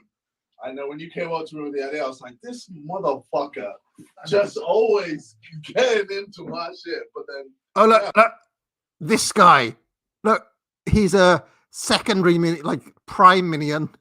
There's a hierarchy in the world of the look at this guy dude at the back. I bet you anything, this dude, whoever he is, has got a massive YouTube channel in his own right. I bet you anything we'll find out that he also has like 1 million followers or something. Yeah, maybe. I mean, KSI does have like an entire like subgroup of they're kind of like orbiters, the YouTube orbiters called the Sidemen, who each have their own kind of quite big following. So again, I think Logan doesn't have that kind of network in the same way that KSI does, I would say. So what they're literally called the Sidemen. Yeah, well, interestingly, having researched Chunks in more detail, he has his own little group called the Beta Squad, which amuses me greatly. In a similar vein, Sidemen have 17.5 million subscribers. Yes, yeah, they're pretty big. I mean, let's just look at the Sidemen. And these are KSI's Sidemen.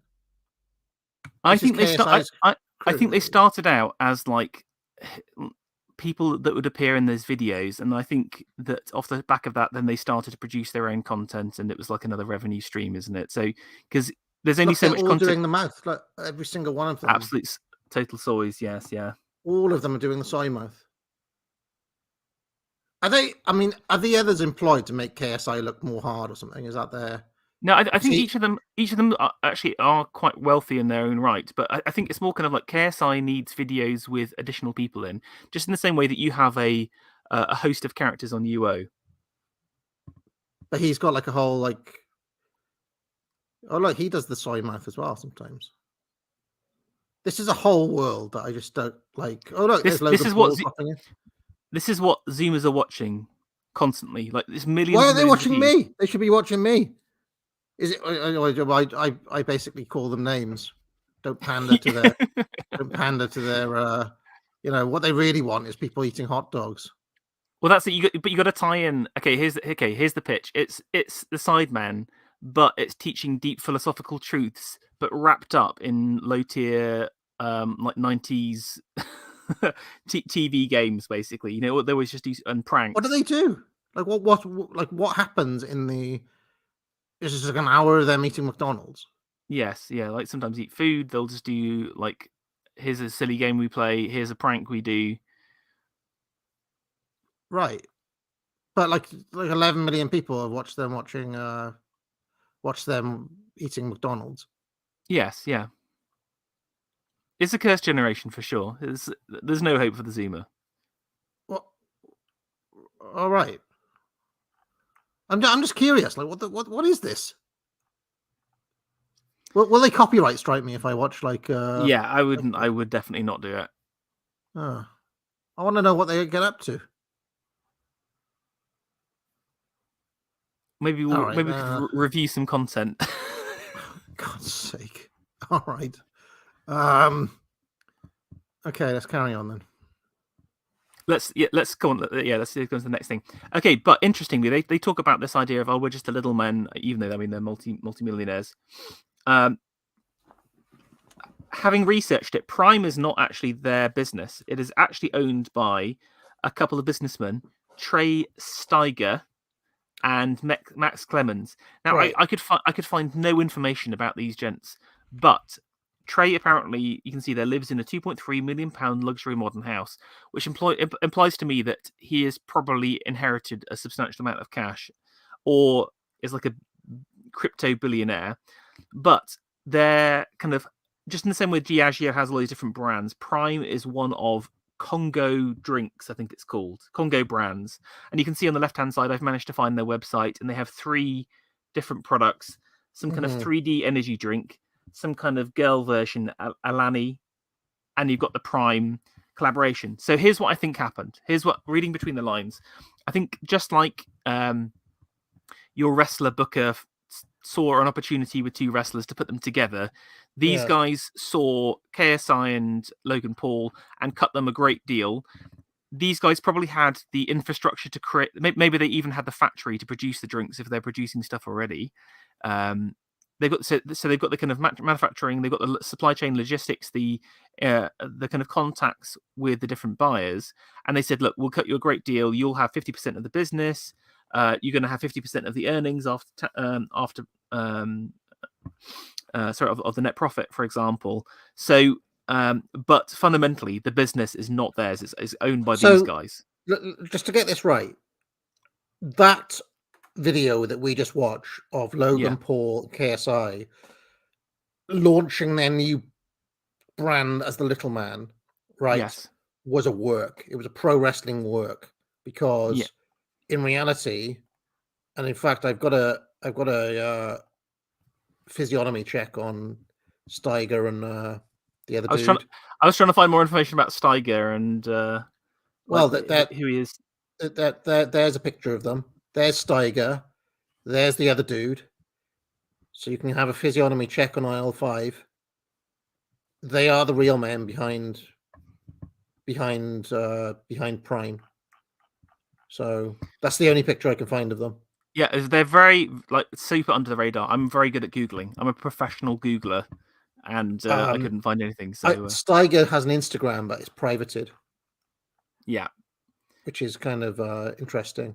Yeah, yes. I think they're keeping it very, very low key. So yes, that's the only picture of them online. That one in the sun. So Whoever works for the Sun did some intrepid journalism there to Yeah, track down really that good. picture of That it. was actually probably the most journalism we've seen in 2022, I would say. So The most journalism by the Sun. So yes, what's the deal? So we found out there's some real brains behind. yeah, and also Paul, the key thing really is it's the network. You need a manufacturer. You need to have those connections with the wholesalers at the same time. This is creating your own FMCG brand from the ground up is so like it's impossibly hard.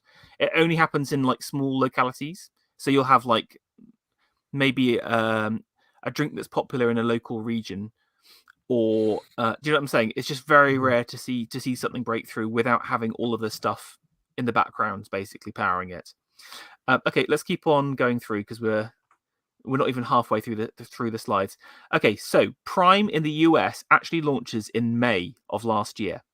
It launched within a day online on the website, and then it sold out on the website. And again, normally you don't really sell FMCG products through the website, but because of the size and I think they were selling 12 packs, was it 12 packs and 24 packs? You can do it in bulk, basically, kind of like quasi wholesale.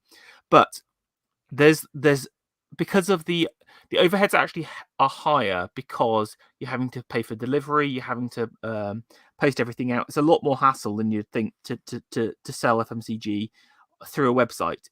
So they clearly use the kind of tactic of having a small initial product just to see how it would do, and then obviously sold out pretty quickly. So I think they had this kind of initial decent amount of sales, but ultimately no wholesale. But they did eventually end up going to store. Let's keep on going.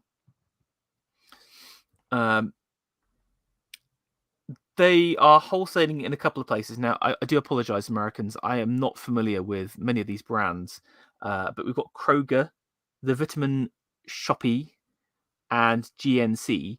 But from my basic knowledge of... Is that Bronze Age pervert shop, the GNC? Sorry, carry on. It's just he uses GNC to mean something else. Oh, okay. Yes. Global something communism. I know. I guess that. Yeah. But I again, Americans in chat, please tell me. I'm pretty sure that these are like pharmacists and smaller stores. It's like because I thought the big stores are like Target, the big supermarkets are like Target and Walmart. That's where you want to be in, don't you? Like so these I would say are low tier wholesalers. Yes, it's the equivalent of our Holland and Barrett, I would say. Okay, yes. I'm getting the impression that these stores are like Holland and Barrett or they're health stores. It's where you'd buy your protein shake, your protein powders, or if you want to do, the people who hate seed oils and they want their alternatives, they buy their alternative oils in these sorts of shops. You can buy like nuts with no salt and no oil in them in these sorts of shops as well, I'd imagine. Yes. People in chat are saying that Kroger is a proper grocers. So again, maybe that's the kind of big store they had leverage with.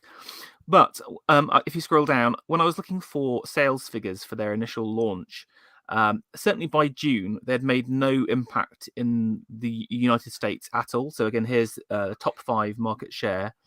And if you look below as well. Yeah. Here. So, sorry, if you scroll up a second, I'll just read that part out there. Look, I did find one article, and there was a claim that they had sold over 110 million drinks and nearly 200 million pounds of revenue generated in revenue. Now, I was very suspicious about this because they would definitely start to register on some of the kind of national levels on the Statistia and stuff like that. Now, what I managed to find, if you scroll down, straight from the horse's mouth, what their actual sales were. So in June earlier this year, Logan released in one episode of his impulsive, terrible name, podcast series. And in 2 months, Prime Hydration sold £10 million worth of bottles. And I think that's more. I think that's more like what I imagine. You say it's a terrible name, Farah. That's like the second biggest podcast in the world after like Joe Rogan and. It's just an awful pun. It's an awful pun. I don't like it. Don't like it.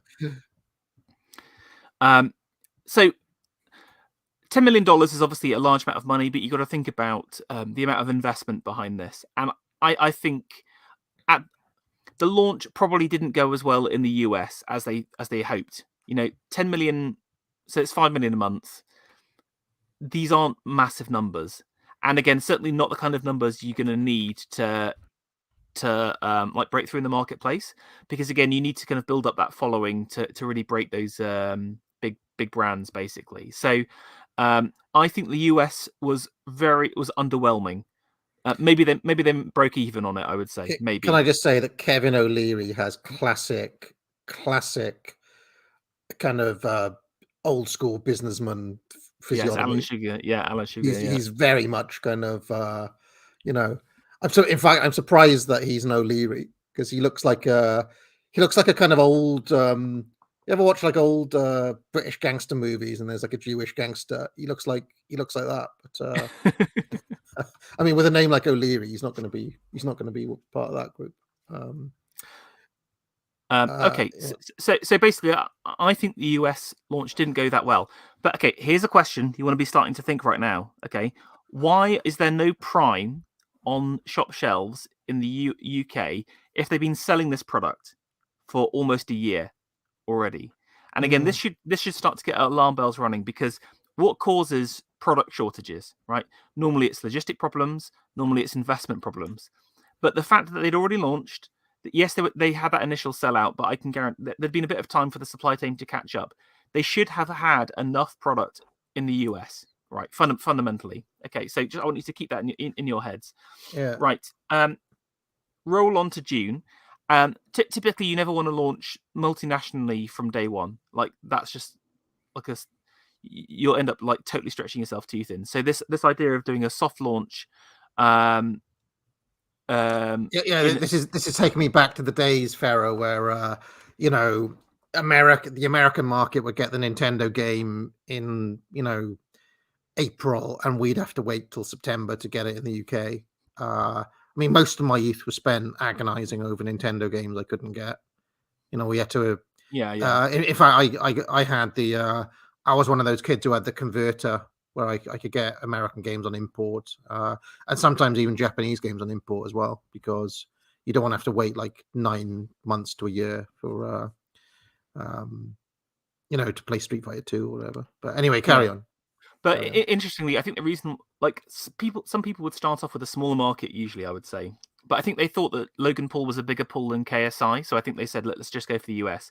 Anyway, it's clear that the US did not work out as well as they thought, because pretty soon in June they started to talk about the international rollout and the UK rollout. I mean, they had a success. I would say this is a success, but it wasn't like a blow away. You didn't see the same scenes in America as we saw in the UK, right? Let's keep on going down. Interestingly, they managed to secure a Walmart. I wonder if the what's it called, the Alligator? What was that store? Gator. Is part of the Walmart group, because obviously Asda has been bought by Walmart and is part of their group as well. Because if you scroll up, I think it's June. Is it? What's the date for that? It's June the 17th on the next page. Sorry. Yeah. They launch in the UK. And again, you can. I mean, this is a pretty cursed image right there. Like hundreds of Zoomers desperately trying to get their sugar water outside like a decrepit modernist Asda right there. I mean, that's horrific. But anyway, they launch in June. So again, this is a product that's been out for a decent amount of time. Again, they do the classic small amount of products online first, sell out to build up a bit of hype, and then do these kind of physical store launches. Mm-hmm. Now, but again, this product's been out for a while. However, if we scroll down, what we have during the meantime is an attempt to kind of build up the hype in the UK more. And I think what's interesting is that KSI seems to have a much stronger social pull than Logan Paul has in promoting locally. So, and I think specifically with kids as well. Just knowing a bit of how can I put this right? There are certain people who have large followings, right?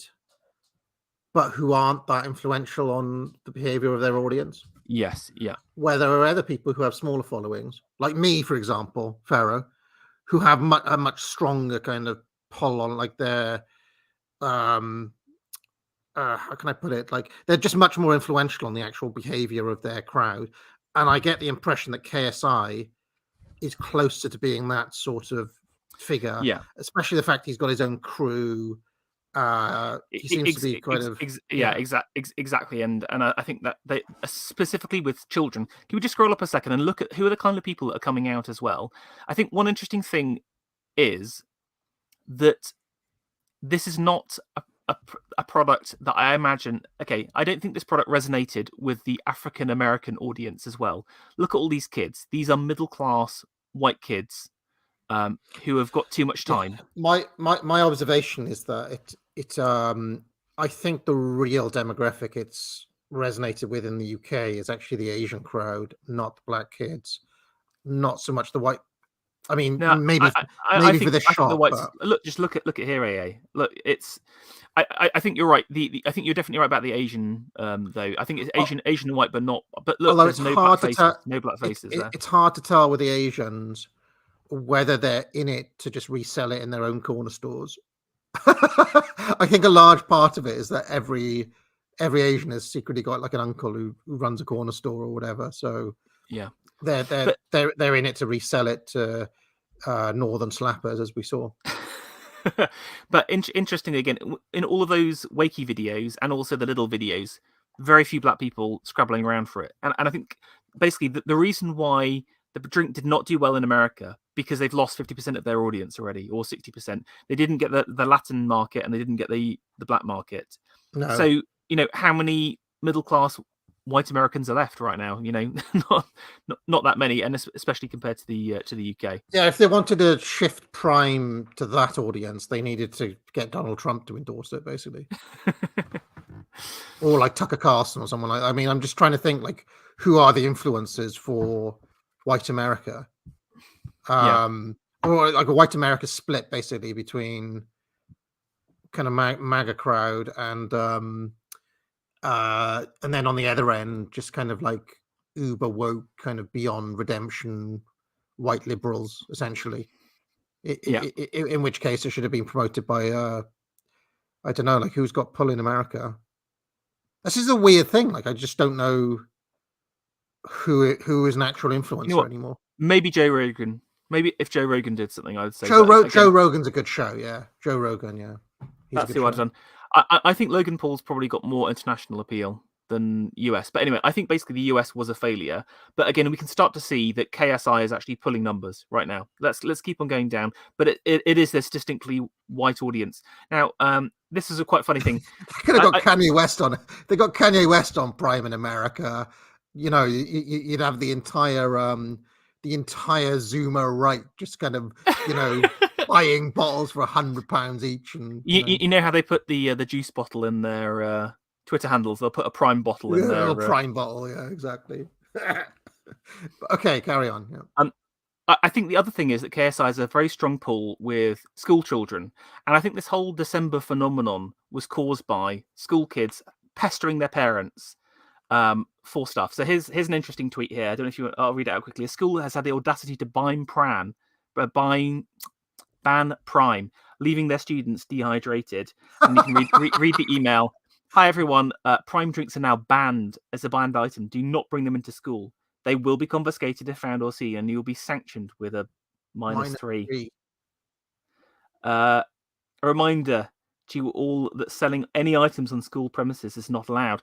Again, this whole smacks of the whole Tamagotchi schoolyard thing. We had exactly the same thing when I was growing up, and it became it's these banned items. So I think this whole it hasn't been banned because they don't want people drinking them. It's because there's some enterprising young lad has bought up the supply of Prime and is now flogging them at the school gates as almost like they're drugs, Exactly, but also it's got a really strong cut through with the younger generation. Okay, but specifically school children. So let's keep on going. So that's the September time. Even the product's been launched for a while. Then it gets its kind of international launch in the beginning of December. Again, look, if you're launching to not crap places, to smaller markets like Iceland, You have product. Look at this. Look at all of this Prime. They've got the product. They've definitely got it. They've got the supply chain. Do not tell me you do not have enough product. Well, right? I mean, I don't know if you noticed on my journalism videos that we watched at the start of the stream, but did you notice how little shelf space was actually allocated to Prime and Asda? So, we don't have the bottles. I mean, I literally walked past shelves and shelves full of Lucozade and Monster, and like as many as this. And then there's the one tiny little bit where they're selling bottles of Prime.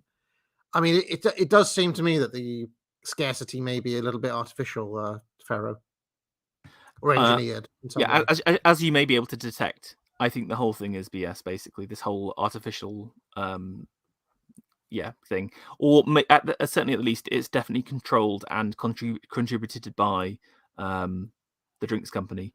Okay, let's scroll down. So, come late December, so obviously the product's launched in June. They've had time to get the supply chain stuff sorted, but now it gets picked up in Aldi, and it's in Aldi with the trough scenes. We start to see these, like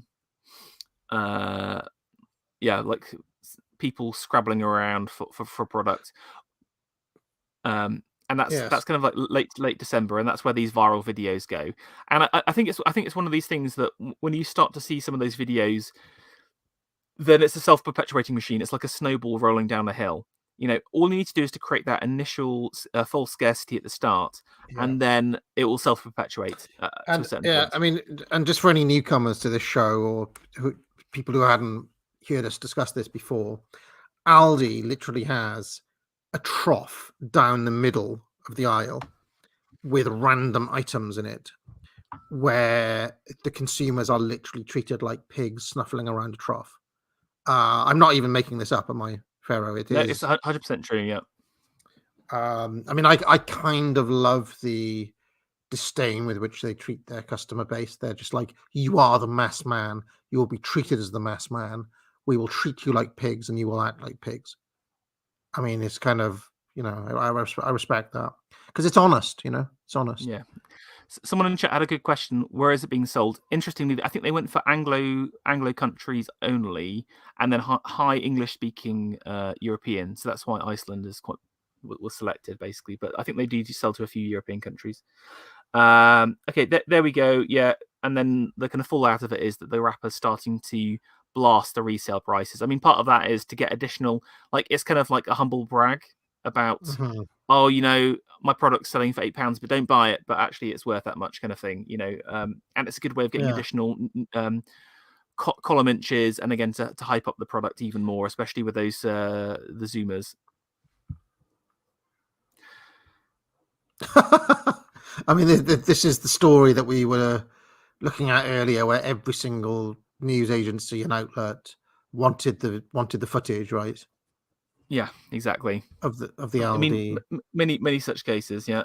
But there's loads, and this happened across Aldi at the same time. Now, here's something interesting that I noticed at the time.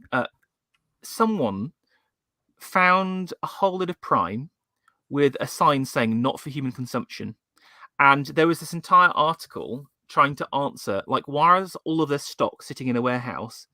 And if we won't see the video, but basically, you can see all of those stacks of Prime weren't being used. They were just sitting in a warehouse, and someone had printed out a sign saying "not for human consumption" on there. Now, this is obviously where they've kept all of their stock to increase, to stop, to basically to withdraw it, to make sure that stuff sold out. And this is why I believe that the whole thing was staged. Because think about it, their product's been launched globally for almost an entire year. You've got a chance to sort your supply chain problems out. You've got, like, again, if this was a mature product, you just want to get the product out there. You don't want to create these false scarcities, but they're doing it to get column inches and to build up the brands more. Well, and what's this thing about some of them being listed for 50k on eBay? I mean, obviously it's just reaching mean proportions by the 30th of December. So I'd see if I can get some Prime on eBay. So Prime drink. My gosh. Okay, there is some Prime. You can a new listing, a can of Prime for £20, £100 for a for 12 bottles. So you can buy it on eBay right now.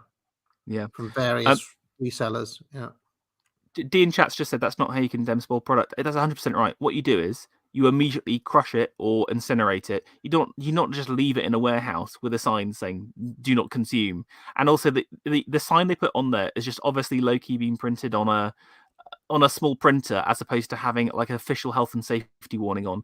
If it was a biohazard, you'd have to do specific health and safety signs and tape on these, etc. It's just so this obviously is a false scarcity that's being created, and I'm amazed that none of these people, none of these Sun journalists, all those people asking for the trough rush videos are looking into this at all, because this is what an actual journalist would do, but all they care about is the getting those kind of clicks off the back of it. Are you suggesting that Dan Sales for the Mail Online is a proper journalist as opposed to those others? No, but he doesn't even. No, but he doesn't ask. He doesn't say, "Oh, it's a bit white. Like this is a bit strange that there's all of the stock sitting in a warehouse with a clearly printed out sign." You know, no one's bothering. Like no one does that. Like, okay, has anyone done any proper journalism ever? That's the real question, and the answer is no. And again, my contempt for the journalistic class perpetuating this. Apart from me today, where I went and maybe that guy who did the Sun article and found those two photos. That was again proper journalism. Yeah. Right. Okay. Yeah. Just routes to market. When we talked about this, they've got the microsite, they've got the wholesale. We can just skip through this. This is fine. We've taken a look, but you can look with the wholesale. You can see, look, they're already. That's the kind of volume that you're buying into. You know, each store will have thousands of bottles. Times that by 1,000 stores. It's like that's how you sell stuff. You know, but they didn't. They didn't. They allocated a very tiny amount of shelf space, as my real life journalism proved. Well, I do wonder whether they were reacting to the no stock though, AA.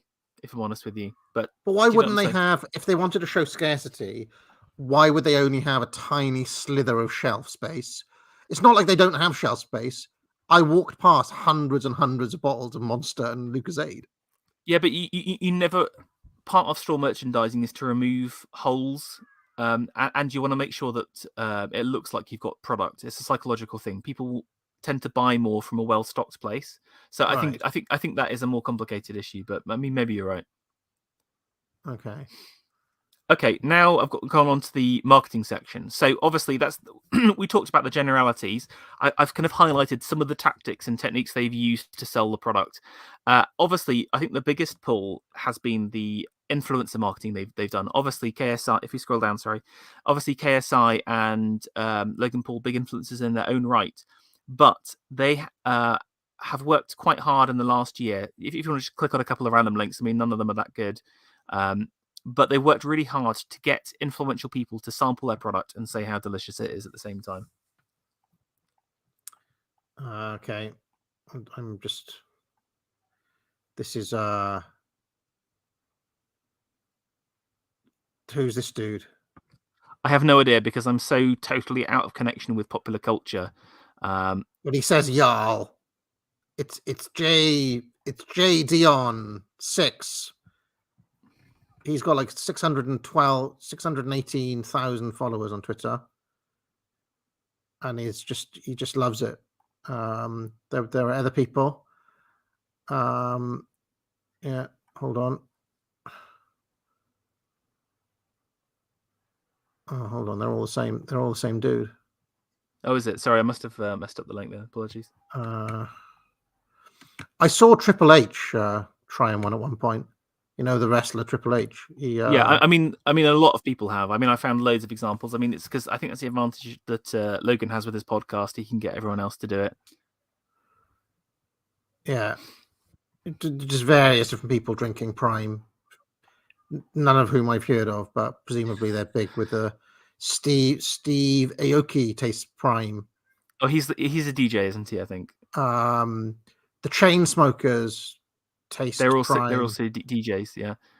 The thing's not updating though. Brendan Schwab. No, I'm not going to share them because I don't know who any of these people are. Gary V tastes. I mean, Brendan Schwab, is that Klaus's son? I'm just joking. I don't know. Presumably these people are like uber famous, but like I don't know any of them. All right, let's carry on. But yeah, I saw various wrestlers were trying it as well, including Triple H. To be honest, he said, "Oh, probably not for me, but if you're into it." he gave quite a kind of honest, That's quite a pretty kind of good, yeah. honest review. Yeah. All right. So there are brand sponsors. Yes. So one way that you can get your brand out there more, and again, this is especially true with FMCG, is to do a sponsorship with another brand or a sports team. So this is like having, I think in America they sponsored NASCAR, but and I thought that was a pretty low tier sponsorship. In the UK, they sponsored Arsenal, which is a pretty big deal. Now, obviously, in these days, brand sponsorships come in a variety of packages, from being on the shirt, which is like the highest one, like the Adidas you can see in the background on the shirts, like billions of pounds. I think what they got was a much more low-key sponsorship. You can see this is Ngubu drinking some Prime there. Ngubu, sorry. It just makes me laugh. Yes, Ngubu drinking Prime. I noticed that they've used the Britisher face. Prime time British face. Oh, okay. Yes, I didn't notice that. Can we click on the two Twitter links though? Because again, one is literally posted from the Arsenal. Do the Prime one first, and then do the Arsenal one. Okay, hold on.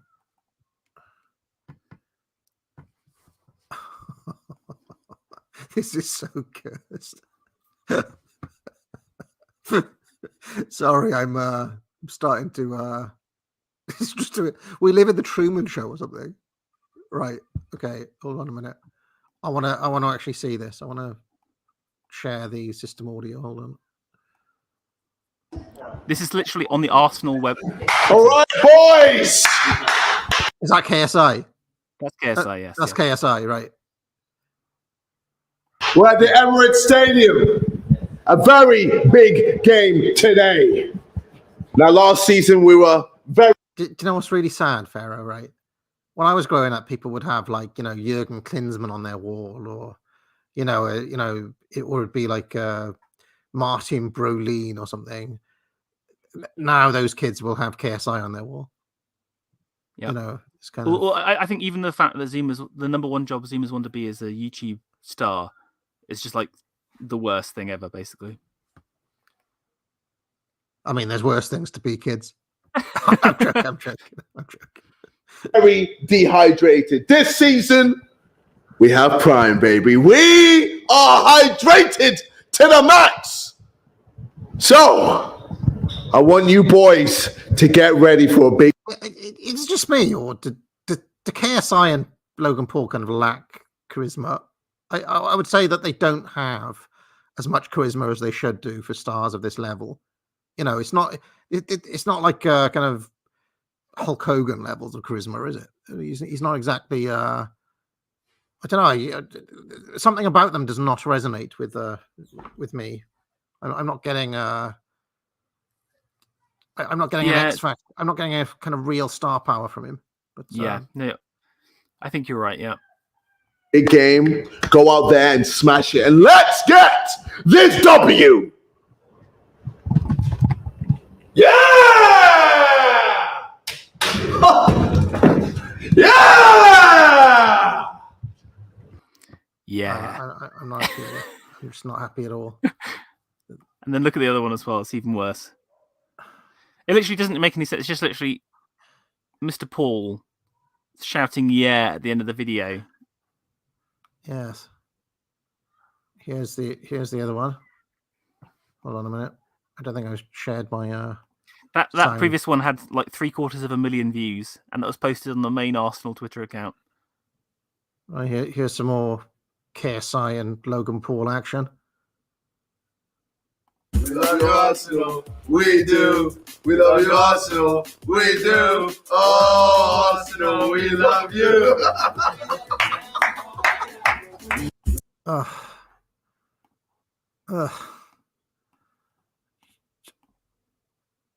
I'm not into them. I don't like these guys at all.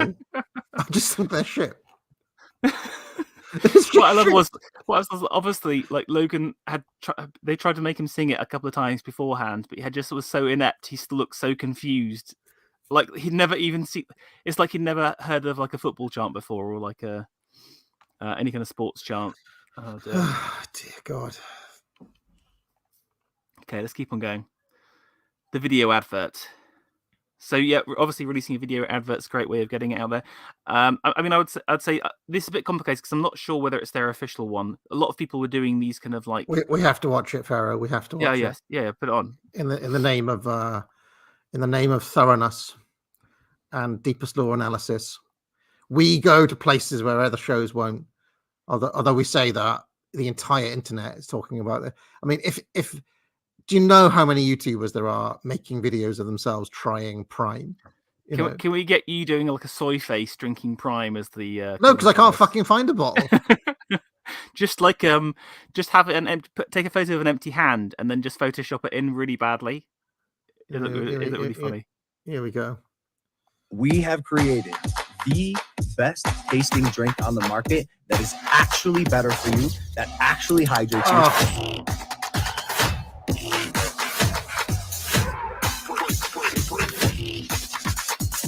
This can't be this good. Oh yeah. Damn. Oh my God. I guess so. You're so out of touch here. I don't want to be in touch with this. Who wants to be in touch with this? Oh, I hate it. I can't stand it. Again, I just still don't understand what the USP is. It's like, oh, it just tastes really good. And it's like, oh, I'm 99% sure that like any other drink, cow's milk would be better. I will literally like delicious cow's milk compared to this absolute just filth. I hate the fact, to use pro wrestling parlance, I hate the fact that these guys are over. Because there's no doubt about it. They're over with their target audience. Okay. By which I mean they have successfully become popular, right? I can't understand why, because they lack the ingredients to do so. I mean, clearly not anymore. Clearly, you don't require that much in 2023. But I don't know. I just don't see it at all. All right, let's carry on. Social proof. Social proof. Yeah. So there were so many people with the soy mouth. I've named this new thing. It's social proof is the new official terminology for it. Here's just an example I found.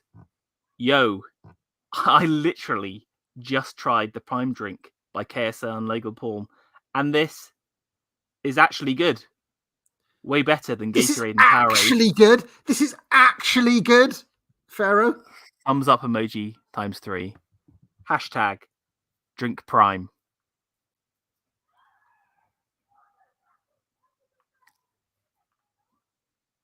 Tragic. Okay, obviously they do lots of sports events. I mean, I just had to put this gigantic bottle in there. I mean, that without a doubt. Just being the mascot. I mean, it just looks like a big, like there's something definitely phallic about it. It's like I think they messed up the bottle doesn't look that phallic, but it really looks like a bell end on the top there. Sorry to be so crass. Just going around, like, just imagine being a Prime mascot. I mean, that's got to be like an all-time like life low right there. Look at the social proof though. She wants to sleep with him. He wants to be him. He wants to be him. Everybody loves this dude. Drink Prime. I mean, it works. It's worked.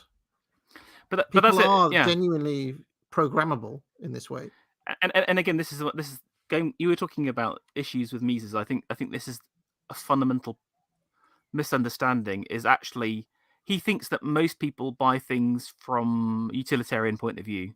Well, I think it's the other way around. I think most people buy things because of the emotional and the psychological, and it's stuff like this where again, this product should not sell well in your open market. Everything shown equally, milk should do better than Prime. Prime.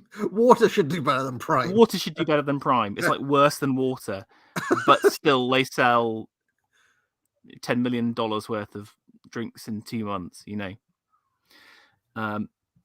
Okay, let's keep on going. I mean, there's the classic giveaway. So again, this is a classic marketing technique. Yeah, we're giving 3 lucky people 2 tickets each to JJ's fight. I think that's his actual name, JJ. I think obviously KSI is his handle. I see. And then again, just if people are interested, sorry, can you scroll up? Just from technicality, what you do is you then get people to like and retweet, follow, and then tag a person. So the whole point of this is to again create like a viral tidal wave where if it's something lots of people are interested in, you're getting lots of retweets, lots of likes, you're building up your followership. So even if you don't get any sales out of it, you're growing your organic profile at the same time. But you need a really juicy present, a juicy prize to for it to work. Can we did I put the number of likes on this one? I can't remember. No, I didn't. I cut it off. I didn't think it did that well though. Interestingly. Okay, one interesting thing from a product perspective is that products do go stale, and so there's 2 things you can do. You can either like do like a revive where you're kind of doing like a product refresh. What they did in America before the UK launch was to launch a new flavor. And I think if you're launching a new flavor within 3 months of your launch, that just shows that the sales did not do as well as they hoped. And they must have had feedback that it just tastes like ass, basically. And so they released this new ice pop flavor, as well as the Meta Moon flavor, which I didn't take any photos of, but yeah. They also diversified with their Prime Energy drink, which is more like a direct competitor to Red Bull as well, and that's just launched in. I think that's launching in like last week, and that's where those guys had got some cans. Now, interestingly, where did Wakey Wines get their cans? They were already a viral sensation beforehand, so I think the Prime guys gave them the cans as a marketing stunt, basically. So the initial interaction with Wakey Wines was organic, but they got so much notoriety that the Prime team probably gave them the cans as like a viral marketing technique. Okay, should we keep on going? Just a couple of other ways out of home. So this is it's your banners, etc. But they converted a car and put a big Prime bottle on. Again, Red Bull did this very effectively back in the day. You may have seen some of their cars. It was like a Mini with a gigantic Red Bull on the back. So this is them just copying it. Again, this was done in April, which again shows to me that sales were not good. If you're having to basically ape the competitors, their marketing tactics, then it's showing that things are not going well for you. So again, I genuinely think the US launch was a big failure, and there's some more examples of this in a second. Okay. Cringe TikToks.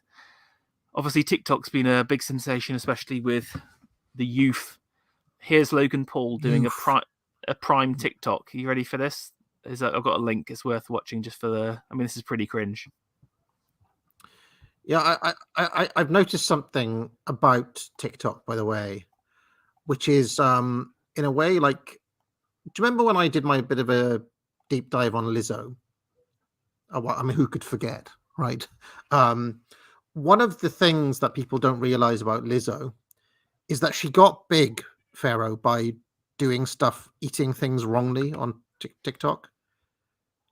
For example, No, she got big by just eating things, I thought. No. Eating things wrongly. Right. So it was a joke. So she, for example, she ate a burrito through the middle and various other things like that. And a lot of her stuff went viral through people correcting her or being outraged by the wrongness of what she was up to. So I do wonder if they deliberately lean on like cringe and things like that, like on purpose, if that makes any sense. Yeah. I'm not saying Logan Paul is doing this. I'm just saying that it's a bit like the dead cat stuff. Yeah, it seems to be a tactic now that is used, like in a cynical way. Bitch, I'm stylish. Glock talk, big t-shirt, Billy. Watch on my wrist, but I want that diamond. Niggas talk crazy when I pull up in sight. Mile high, run that shit back, bitch, I'm stylish. Glock talk, big t-shirt, Billy. Watch on my wrist, but I want that diamond. Niggas talk crazy when I pull up in sight. Mile high, fuck up first class, I'm the pilot. So for those who don't know, TikTok, you can obviously record these videos, and one of the kind of trends is to do these kind of cuts where you're showing different clothes. I think and then obviously Logan here is just trying out different clothes which match the colours of the bottles. What amuses me is that it's just like random clothes he's got in his cupboard. This was obviously just like a very low energy, poorly thought out idea, which I thought just looked terrible. But again, 600,000 views on it, so that did pretty well. Again, interestingly, Prime has not done very much traditional advertising. Like I said, they haven't done magazines, they haven't done TV commercials. It's mainly been influencer led. And again, I think that just kind of shows that's what the future is like for Zoomers. Here's one of the ads they created, and you can see why. It's just a pretty bog standard, boring advert. And again, there's no reason why you'd buy this over water.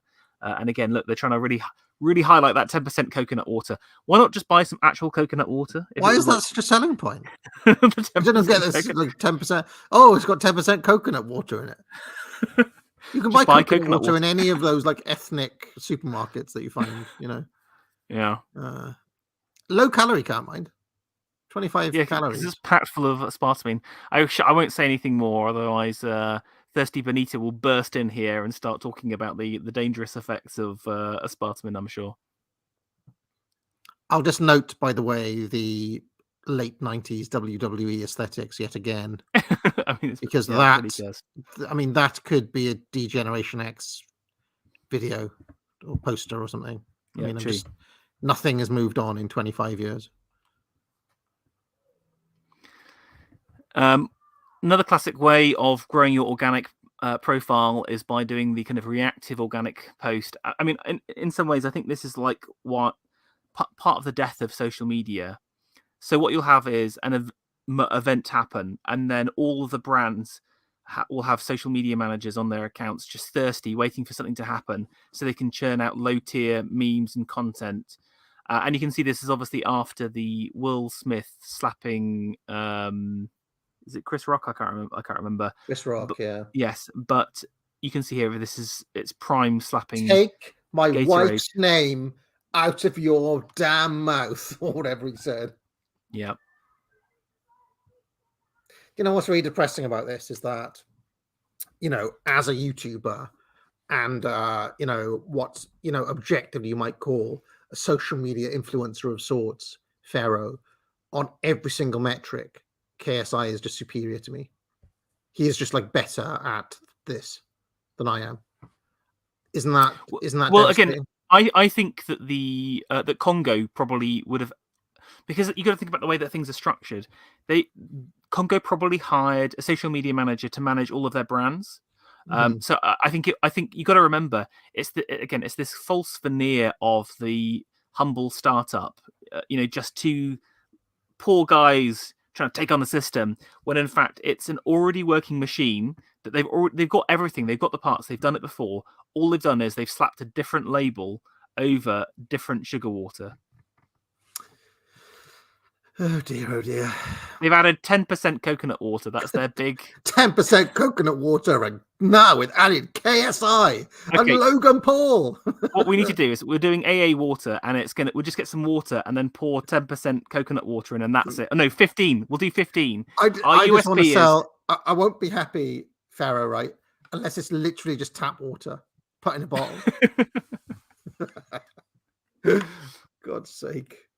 Right. Okay, another classic way is, again, the free sample, especially for FMCG. It's a really good way of getting people to try the product, because, again, often there's that kind of like first try barrier.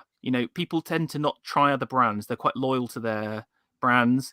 If you just saw Prime in the marketplace and then you didn't know the context of it, there's no way you would try it. But if you've had it before, someone's been out in the street and given you a small bottle and you said, actually, that was the greatest drink ever, then that's going to give there's a much stronger chance of you trying it out. I think the problem with the free sample approach is that it genuinely relies on a good quality product. And again, I'm 90% sure that this just tasted horrible. So is this dude another star, by the way? This Hodcack. again, look, yeah, I opened the world's first Prime store and gave it all away for free. Well, again, this is, I mean, that's what a free sample is. You know, he's making it sound like it's an amazing YouTube video, but it's just, you know, he's just giving away samples. Just think the system wants you to be this dude.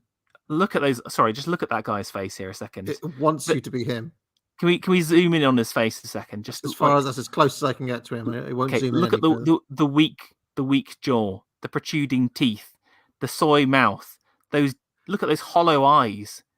You know, there's something haunting about those eyes. He's literally sold his soul to flog a low quality coconut water dispersion. You know. Look at this! Look at this wet. I love how out of touch Zoomer culture with Zoomer culture is.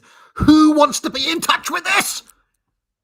I mean, I would say that Zoomer culture is so bad that it has like repellent kind of. It's like radioactive. It's like people would dive out of their way not to be associated with this. In a sane world, but obviously not. What do I know? I hate them. Let's carry on. Let's just carry on. Okay, and brand crossover. So what you can do is you can take an established brand, maybe in a different sector.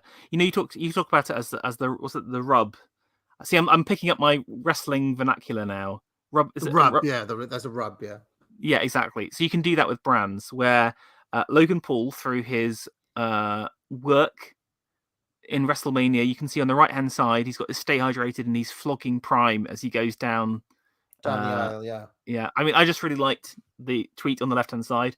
On the 2nd of April, I compete at WrestleMania in front of 100,000 people. This is a rough sketch of my wrestling outfit. And I know that's what he went for. Yes. There he is. Does he actually wrestle then, Logan Paul? Does he actually take part in matches? Let's have a look. Logan Paul. Does he work? Or is he just like a manager? Or does he actually take part in matches? I think he does take part in matches, I think. So. Wonder if he's any good as a worker. I can see he's wrestled Rey Mysterio and Roman Reigns. Logan Paul booed by the entire stadium as he makes his debut at WrestleMania 38. Was he booked as a heel though, or was he booked as a babyface? Somebody should know. Was Logan Paul booked as a heel when he was booed by the entire stadium? Because if he was, that means he was doing his job. But if he was booked as a babyface, that means the booking backfired.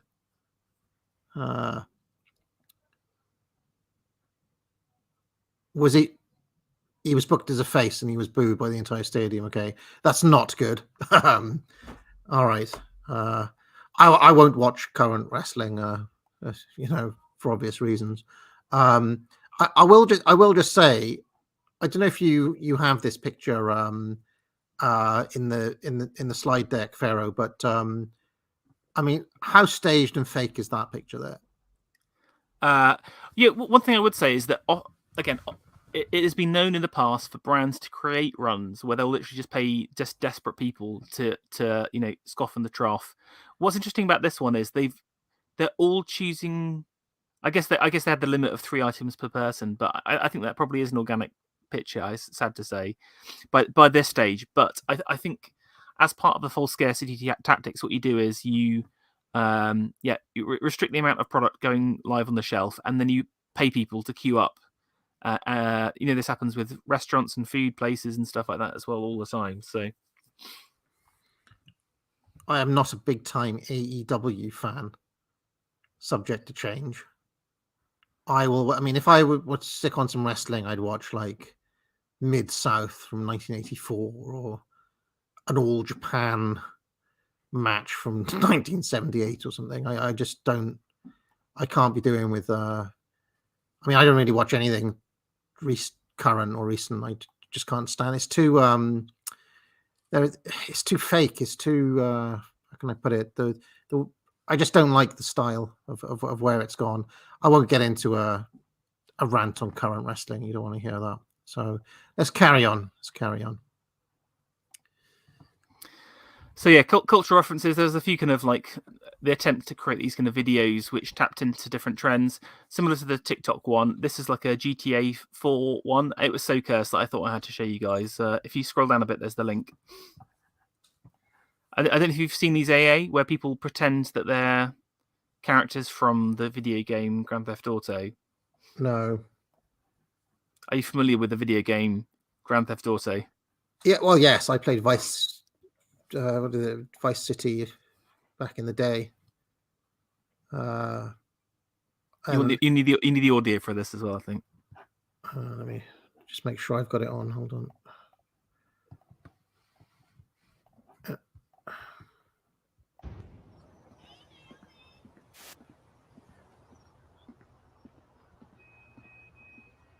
What a car! Good for you.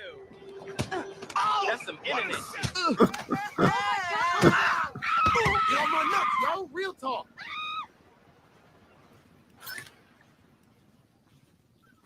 Come on, get smacked up.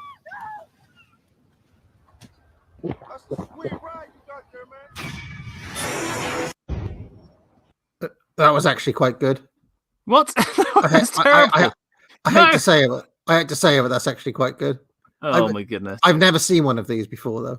I think it's quite good. They captured the spirit of Grand Theft Auto. The best is the two like emaciated soy zoomers. I just like the way they capture the kind of slightly unrealistic way people walk and act, and I mean, I like this detail of her just freaking out. That's how they behave. That is literally how the NPCs behave. And real talk. This is actually. I just like the. I like the zoomers boxing. That's good acting from her. Get smacked up. That is literally what an terrible. NPC does in GTA. Oh dear.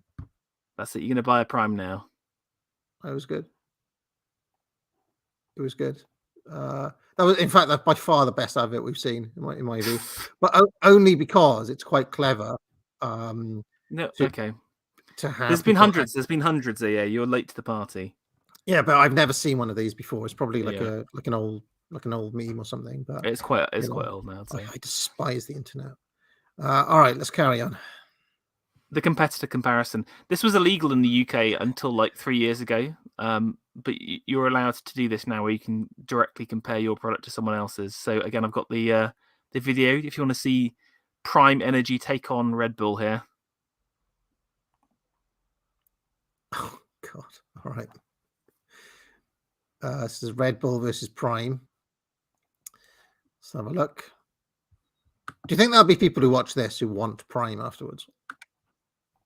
Do you think we've? I think there may be some ironic purchases. Yeah, maybe. I think we've inadvertently leaned into their marketing here. Yeah.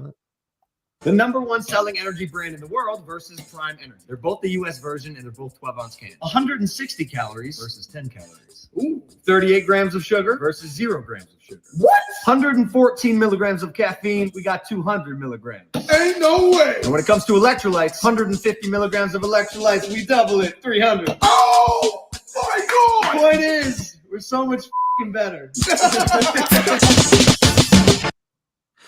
Now, is KSI known in America? Yeah, I'd say he's got international fame. Yeah, or is he? Logan's probably better known than KSI, I'd say. Because I've noticed that in the American geared ads, KSI is booked as a minion. He's booked as Flavor Flav here, whereas in a lot of the British stuff, KSI leads. Whereas Paul is clearly leading this bit, and he's being like Flavor Flav hype man. Just kind of an interesting little thing where I feel like the marketing team in America is not as confident in KSI's brand recognition there. Yeah, so they're leading on Logan Paul. Right, yeah. But we're saying, or your analysis is, actually in those markets where KSI is leading, like in Britain, he is actually more effective at driving sales than Logan Paul is. I think there weren't any numbers out for the UK, but I think they're going to be doing a lot better proportionally than the US. But the US is a big market, though. It's about 10 times the size of the UK for this kind of stuff. So, right. But it's per capita sales. If they're higher in the UK, we're putting that on KSI's, I don't know, like influencing he's more influencer than Logan Paul. Is our Yeah. current hypothesis, we think. Yeah, that's what I think. Yeah. Okay, and then I think this is finally the attempt to create a viral video. So again, this is a bit of a thing in the, I don't know, over the last 20 years, like funny videos, and obviously he's been known as a bit of a prankster as well. Who has Logan Paul? Yeah, little spoiler here: 26,000 views. This was not a viral video, so it didn't do well. Yeah. Well. You know, okay. Considering how many millions of, like, again, that comparison video had 600,000 views to it, just to give you an example. But yeah, let's check this one out maybe. What's up, man? How are you? Good afternoon. We're two bald founders of a startup company. We are trying to sell our product so we can be successful. You want to try? Yeah, I'm down. It's kind of scary, man. Try our liquids. Down it. Try it. Do your thing. See what happens. Very intrigued to see what you think of it. Better taste than Hawaiian Punch. It's pretty good. Very good. That's good. It's good, right? Oh, wow. Real good. Gatorade doesn't really have much of a taste. They're calling it the Gatorade killer. Take this. That's for you, tie-dye. Well, shit. Hell yeah, dude. Thank you. Stay hydrated, brother. I will. Yes, sir. Can I keep this? It does keep selling out. The production is, we need to up it. What's up, man? How are you? Good afternoon. We're two bald founders of a startup company. All right, sorry, it just loops, yeah. But again, they try to do this whole like bald thing, but it's just like not funny, and no one recognizes them because no one knows who KSI is in America. So, and yeah, I didn't enjoy it. It was lame. In fact, the only good advert they've had so far is the GTA one, in my opinion. But okay, that's it. But hopefully, that's given you an overview of like how to market to products. Market your product. Some nice examples. So again, anyone who's interested in launching something like that gives you some clues. I've included just what I've called some cursed prime stuff. It's just like we've covered some of this at the beginning already, but again, there's some quite funny links if you scroll down. We've got that picture of I also chose that. I mean, that was the worst. But if you scroll down, there's a couple of quite funny articles and various videos. There's one from The Independent, if you scroll down a second. Okay. Yeah. But this is like the worst of the worst here, so just to prepare yourself. Hold on. Hasn't gone through. That hasn't gone through. That it's not linking through to it's linking through to Twitter, Farah. Let me hold on. I've got it. I've copied and pasted. 3 reasons I loathe everything about Prime energy drinks by Mary McCarthy. You got to read the subtitle. I have 3 young sons, and I'm worried about the power that the influencers who promote the drink have over them. And it's just basically like if you scroll down, it's a written one. As a parent who has tried to hunt down the YouTuber promoted Prime energy drink, its popularity makes me seriously uneasy about the gullibility of young lads. Can I just say that you were mentioning about other parents at the Asda? It was probably her a couple of hours beforehand asking exactly the same question. Yes, that is probably what happened, isn't it? Yeah. Yeah. Okay. Anyway, I'll send it around later. But it's like she's going about toxic masculinity, basically, and it just amused me that this kind of liberal mum was forced to go out to Asda and to get it and spend a huge amount of cash on it. Some of the view counts on those videos aren't that good, by the way. I mean, you were saying like 30,000. I mean, yeah. I mean, to put it into context, 10,000 people watched like my Jennifer Connelly celebration video. On, I mean, that's a really shit numbers. You understand what I mean? Like, I don't have a marketing team behind me. I've only got like 12,000 followers, and videos still. I've noticed on Twitter, videos tend to get quite good views compared to like how many people like and follow you and so on. Yeah. And since Elon Musk has put the view count on Twitter, you can actually see like quite a lot of people see things on Twitter. So some of the views on those Prime videos are poor. I don't know if that's evidence that it's not quite a bigger sensation as they're making out. Yeah, I think so. I can't remember what the second one is, but maybe just try and open that one up again. The Prime Hydrate. Yeah. Sorry, I should have maybe... let me have a look.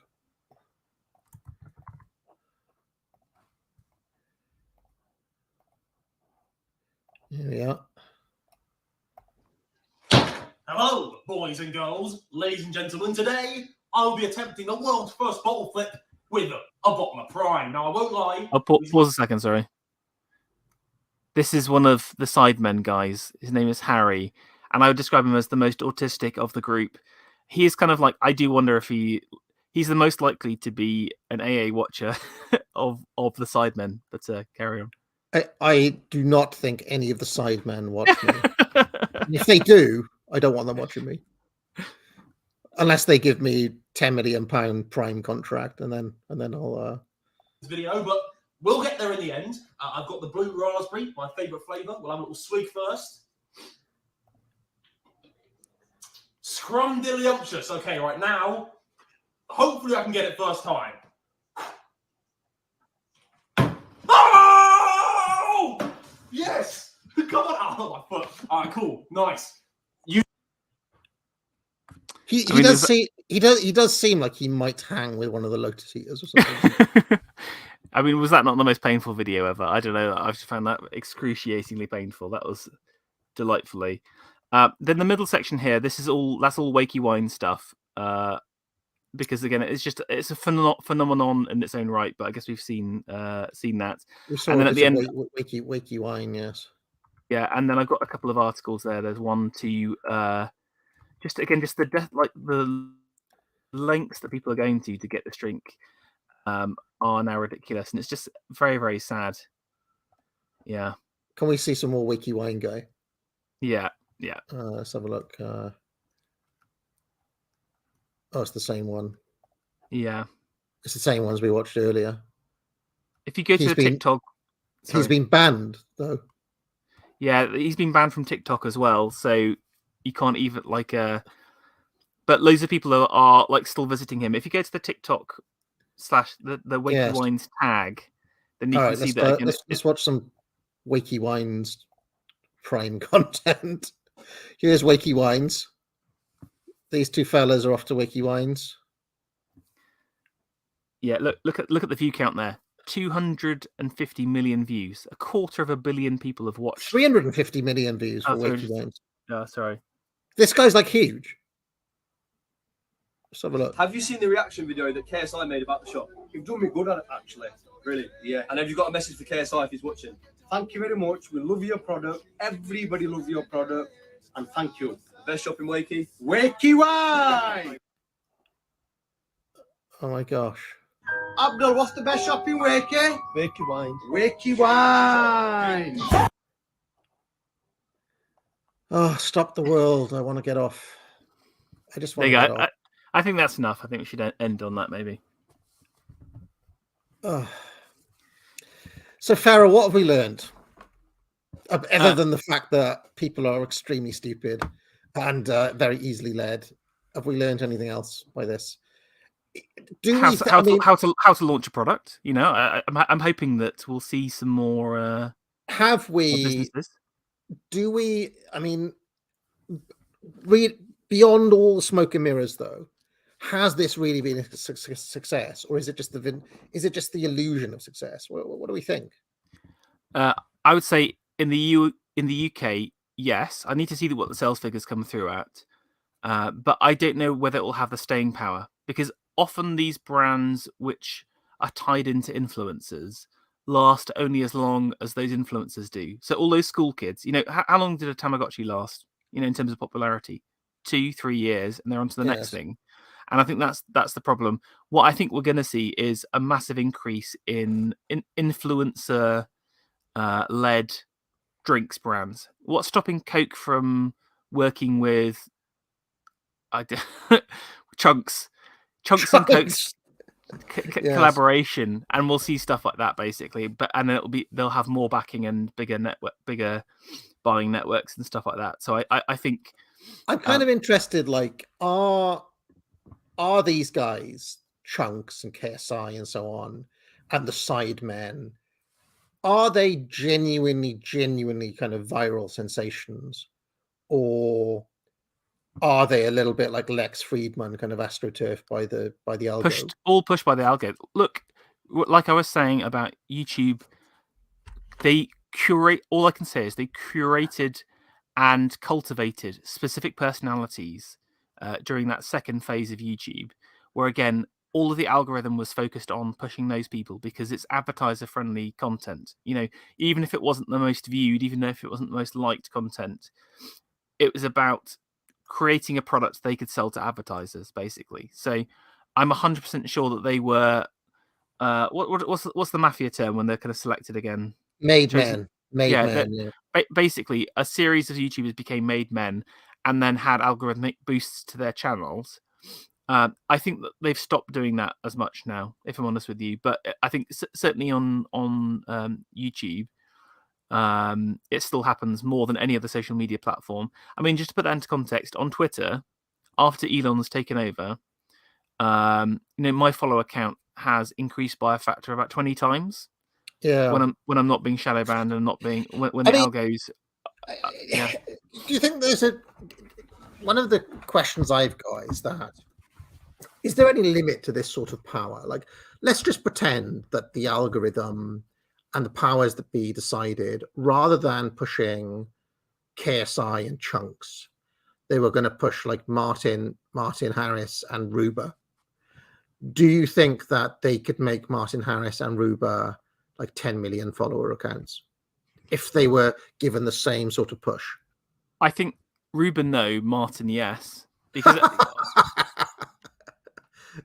yeah, like I can imagine. Okay, what they would have to do is they would have to have like more of a production team around Martin to make him look more professional. They would have he needs some people clapping in the background. You know, he needs to hire some of those professional clappers.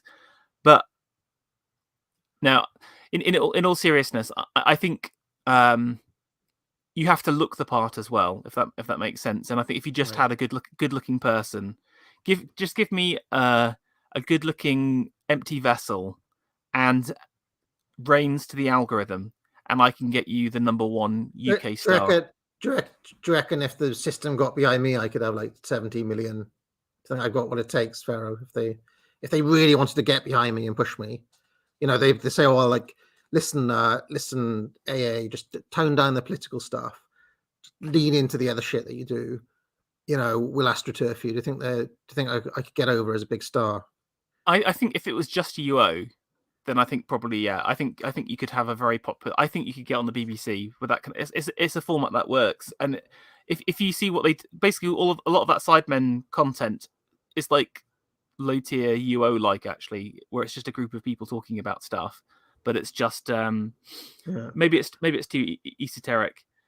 Do you know what I'm saying? Even the non-political stuff is just too esoteric, I think, for the population. You don't talk about like gaming or football enough, so I don't know. It would be a good experiment. That's like it'd be interesting. It'd be interesting. I mean, let's not forget that many of the little tricks I do on here were mainly learned by consuming mainstream shows in the first place. You know, I'm saying stuff that was actually on the radio. You know, not just the pro wrestling stuff, many other things as well, which are like actually successful shows, are things that are not consciously, just kind of through osmosis, you end up kind of, you know, reflecting in a strange way. So maybe, who knows? All right. I mean, who of the people that we know, if the system got behind, could be like a star at the level of KSI, do we reckon? Do you reckon that? I mean, Sargon already got a million viewers, you know. So. Yeah. Well, the thing is, like, how did PJW get a substantial follow account because he was sort of popular before the algorithm nerfs came in, if that makes sense. They made it. Stefan Molyneux had 1 million. Exactly. I think you'd easily get to 1 million. I think you get to KSI figures. I bet we could get Lambda to like very big figures in America, with like all the evangelicals and stuff like that. Just lean into the evangelical crowd. Yeah, like get Lambda over. Do you reckon? I think so. If we put some cash behind it, it's got some production value. You know, got a little introduction. He's got a look. He's got a kind of crazy energy about him sometimes. Yeah, exactly. Every single episode, he starts off the episode by smashing a box. That's how he starts the. That's we can make him a viral sensation. Yeah, obviously. I see. All right then. Okay. Let's. I'll just remind people. Oh yeah. Oh, super chats. There have been super chats. I forgot about that. Do you have time to do super chats, Pharaoh? Before we? Yeah, I've got 20 minutes, so that's fine. All right, let's bang through them, and then I need to do my own viral marketing. Years the Eunuch says, every single unintelligible syllable that fumbles out of KSI's degenerate mouth makes me want to Fed post like Rockwell. Keep hearts, friends. This cancer can't last, and the future is ours. Years also says, the talk about young entrepreneurs being banned at school reminds me of my high school days. Our school was plagued by fake bomb threats that forced us to sit outside in the bleachers for hours at a time. This went on for weeks. I started binging drinks and snacks in my car to sell while everyone was stuck outside waiting. Made nearly $1,000 in 2 weeks, but got a 3-day suspension. Worth it. And then a pair of shades. So Years the Eunuch, like a kind of mid-90s Richard Branson or something. That's what Richard Branson did. He was selling. He used to sell records from the back of his car when he was in school. As did Puff Daddy. Funny enough, a lot of entrepreneurs start out doing exactly what Years did there, and they usually drop out of school at the age of 16 or 17. So. Holocron Record says, why talk about Prime Energy Drink when you could talk about Optimus Prime? Chuck. So there we go. And other super chats are, Yasin N says, will we ever see a deepest law on the Commodore Amiga and its impact on the arts? Warhol was famously a big fan, even appearing on stage at the A1000 launch event. Mr. D, did you ever own an Amiga? I tell you what, I never had an Amiga, but my friend did. And I used to go over my friend's house to play on his Amiga. Specifically the game Player Manager by Dino Dinny, who also made the Kickoff games. And we also played a game called Midwinter. Sensible Soccer we played on Amiga. He had Monkey Island on about 14 discs on the Amiga. Yes, I have fond memories of the Amiga, although it was always playing over my friend's house. I never had one myself. Prince of Parma says, is this stream going to be memory hold like Unpopular Opinions 107? It would be following tradition. Yes, a lot of people have pointed out, Pharaoh, that this is episode 107. Which is a number with a lot of lore behind it. Do you think it would be a shame to see this episode memory hold?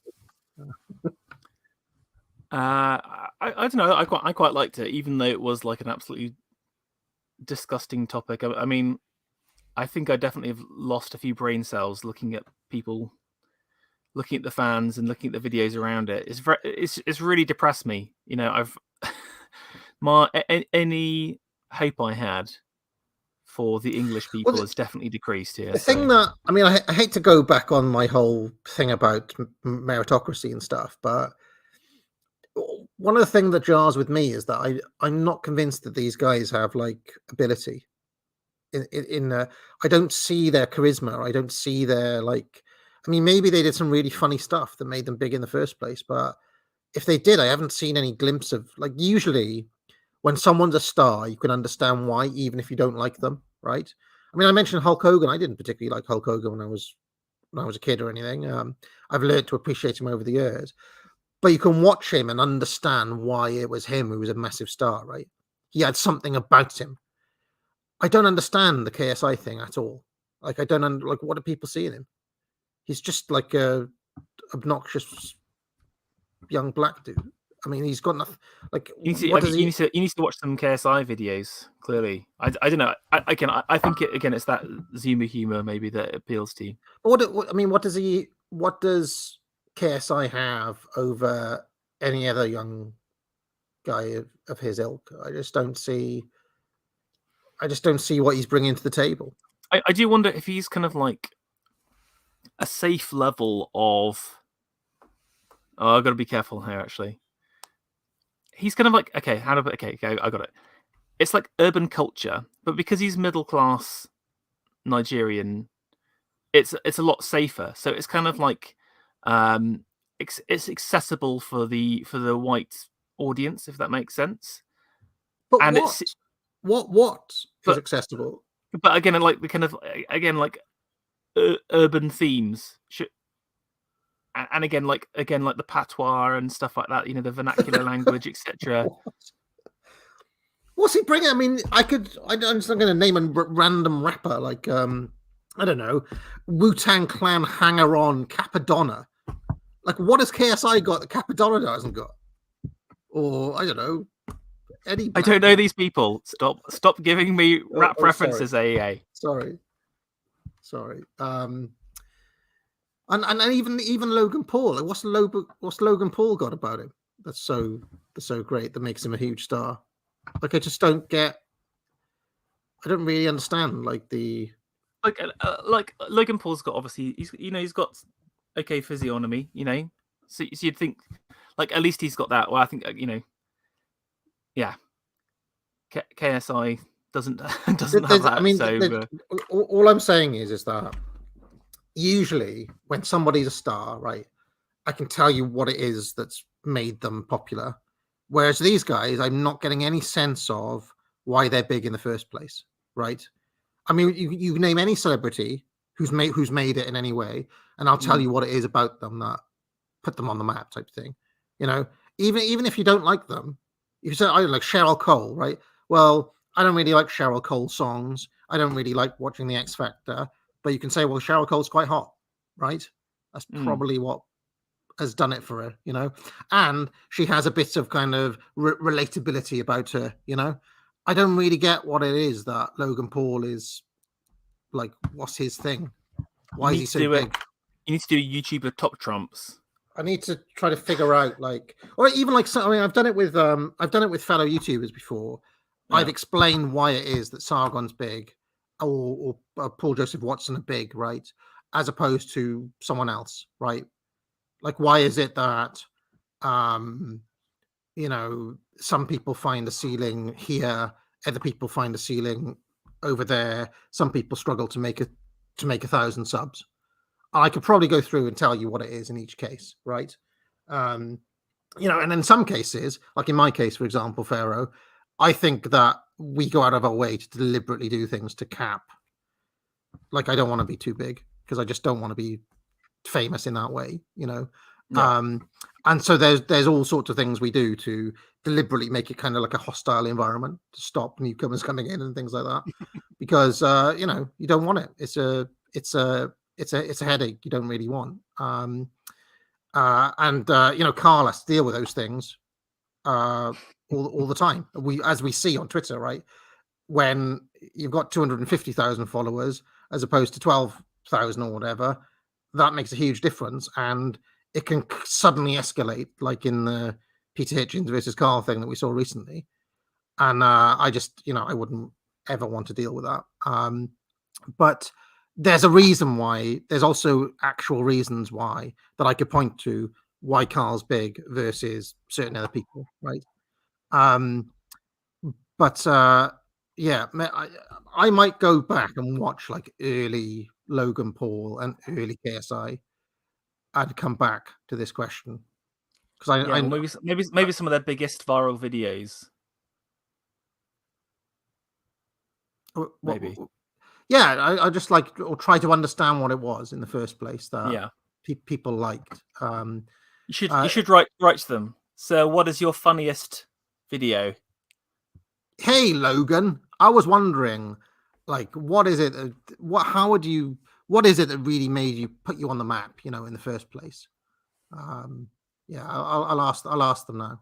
I'll send one tweet to KSI and one to Logan Paul and see if they. You should actually do that. You should actually do that. I will, and they'll be like, "Hey, aren't you Roland Rat from the 1980s?" Lewis Jones says, question for Pharaoh: Are men or women more brand loyal? I would say women are, because it does depend on the sector, though. If I'm honest with you, because things like think about cosmetics brands, they tend to be very like deeply bought in. Think about like shopping habits. They like to kind of shop at the same shop, while I think men are more kind of hunter gatherer with their mindset. Often, they're unsurprisingly, women are index higher on more emotional items, while men index more on the utilitarian side. You know, we'll just try and find something as cheaply as possible from the most convenient place, while a woman will purchase from her favorite shop or shopping experience. Yeah, it really depends on the thing. Like in sports, men are loyal to their team, right? I mean, I remember when I was a kid, I was a Nintendo loyalist as opposed to a Sega one. So yeah, if I don't know, some guys are into Formula One, you'll get like McLaren fans versus Ferrari fans or whatever. You know, you do get. I think you do get that with men, but it's a slightly different thing. Updated Gumslayer says, buy the Canayuga boost now, formerly Pervitin. Spasticus Autisticus says, teenage rebellion is a subversion of youthful zeal. It's funny, we mentioned, somebody mentioned Evola there. Evola actually talks about that in Ride the Tiger. Talks about a wasp being stuck in a jar and banging against the side of the glass. And he talks about teenage energy being like that. Funny enough, he talks about punk and things like that. You'd be surprised. Evola died in 1974. So it's really weird, some of the stuff that he actually lived to see and wrote about. Punk being one of them. The Beatles and things like that as well. Paul Moosefort says, Prime is the Philosopher's Stone, the Elixir Vitae, the Betha. Matty Ice says, Zoomers, gradually I began to hate them. Well, if you don't hate them at this point after this show, there's no hope for anybody. I think we need to coin the term self-hating Zoomer. It's my ambition, Pharaoh, to make Zoomers a traitor to their class. That's what we need. We need Zoomers who are traitors to their class. Rogue Zoomers. Horowitz, Feinberg, and Horwitz says, didn't get a chance to send this at the last UO, but please look into a sardine of a can mug or t-shirt for sale. Well, that would be for Sargon himself to sell a sardine of a can. Although he actually broke through. Maybe we'll discuss this as a follow-up tomorrow night, but he's kind of made peace with Hitchens now, sort of, because he's kind of won round Hitchens' respect, which is quite remarkable to watch in real time, you know. Interestingly, from hearing Carl discuss it on the UO last week, it felt like he was always approaching it like a bit of a shit test anyway. And again, I think that was the right.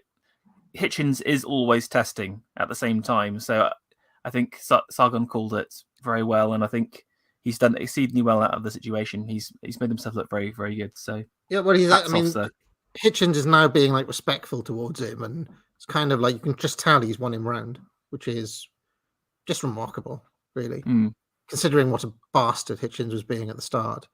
And you see, that is another difference between Carl and me, I would say, because I just don't think I'd have the stoicism to take all those shots on the chin without fucking losing it. You're equally as disagreeable as Hitchens, so you would have executed each other. I've got too much fight. I'd have wanted to fire back, and but it takes a lot of maturity to do what Carl did. You know, because don't forget there are hundreds of thousands of people watching as well, and he's just fucking taking blows on the chin. Yeah. You know, it was quite a feat from Khan, I think. Mobius says Black Pill had several streams of the documentary called Century of the Self. The film is about how psychoanalysis was used in advertising throughout the 20th century. Worth checking out. If it's the one I'm thinking of, that's the Adam Curtis film, Century of the Self, right? He had one called The Trap as well. If it's the one I'm thinking of, so that would be an Adam Curtis thing. Although I did see that Black Pill did a video or a stream a couple of days ago on Tony Blair. So I don't know if that's the crossover. I don't know why what did was he, in why that, did he but not invite you, the world's most prominent why Tony did Blair Black expert? Pill not ask me to come on his Blair stream? But maybe that's the subtle influence of AA through the network there, because we do have quite a lot of mutuals, as the kids like to say, mutuals. Anyway, Pharaoh, that is the end. I will just remind people to pick up a course, 25% off all courses at the Academic Agency with promo code Sure Jan. Sure. Sure, Jan. Can you? I won't play the whole thing. Yeah, promo code SureJan will get you 25% off. And anything you would like to promote, Pharaoh, before we get out of here? No, maybe just check through some of the old Deepest Law videos. I still love the David Bowie series with Mr. D. If you haven't checked that out, it's definitely worth a rewatch. I've been dipping in to some of the more obscure albums I didn't have a chance to listen to first time. It's been a joy. Yeah, So I will say there could be. I'm not promising anything, but there could. I think both me and D, since doing those Bowie streams, have kind of rediscovered our love. Like, I mean, Mr. D is still listening to. He has retroactively become like the biggest fan of Heathen in the world, and of One Outside. And I don't think D was like that familiar with those albums coming into the series. So it may be worth at some point doing a part 8 where we kind of just do like a kind of, well, what Bowie have you been into since we did the series type thing. Funny enough, I have been quite into like mid-80s Bowie since the streams. And okay, nice. Yeah, you know, I remember because it was funny because coming into the streams, do you remember I was down, D was defending Never Let Me Down, and I was kind of down on it, whereas D was kind of down on kind of Heathen, and I was championing it.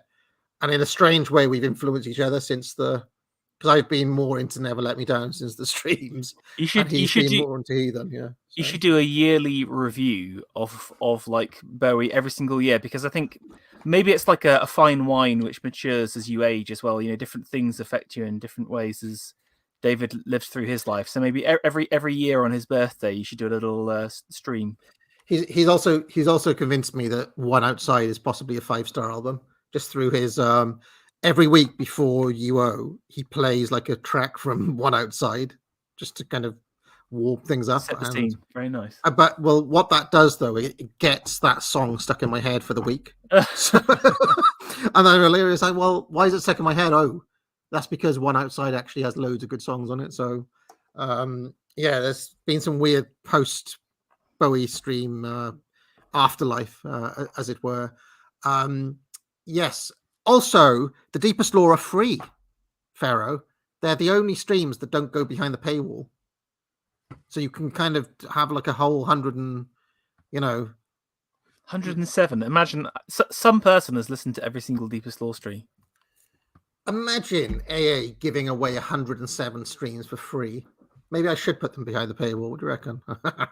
No, I'll leave them there. They're the kind of newbie friendly in a way that the other streams aren't. So, right, we'll be back tomorrow night with Unpopular Opinions. We'll be I've got the Brazilians on again because I don't know if you noticed, Pharaoh, that they basically rerun January the 6th exactly in Brazil.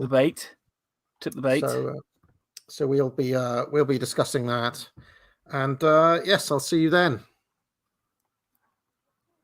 Maybe you shouldn't be living here.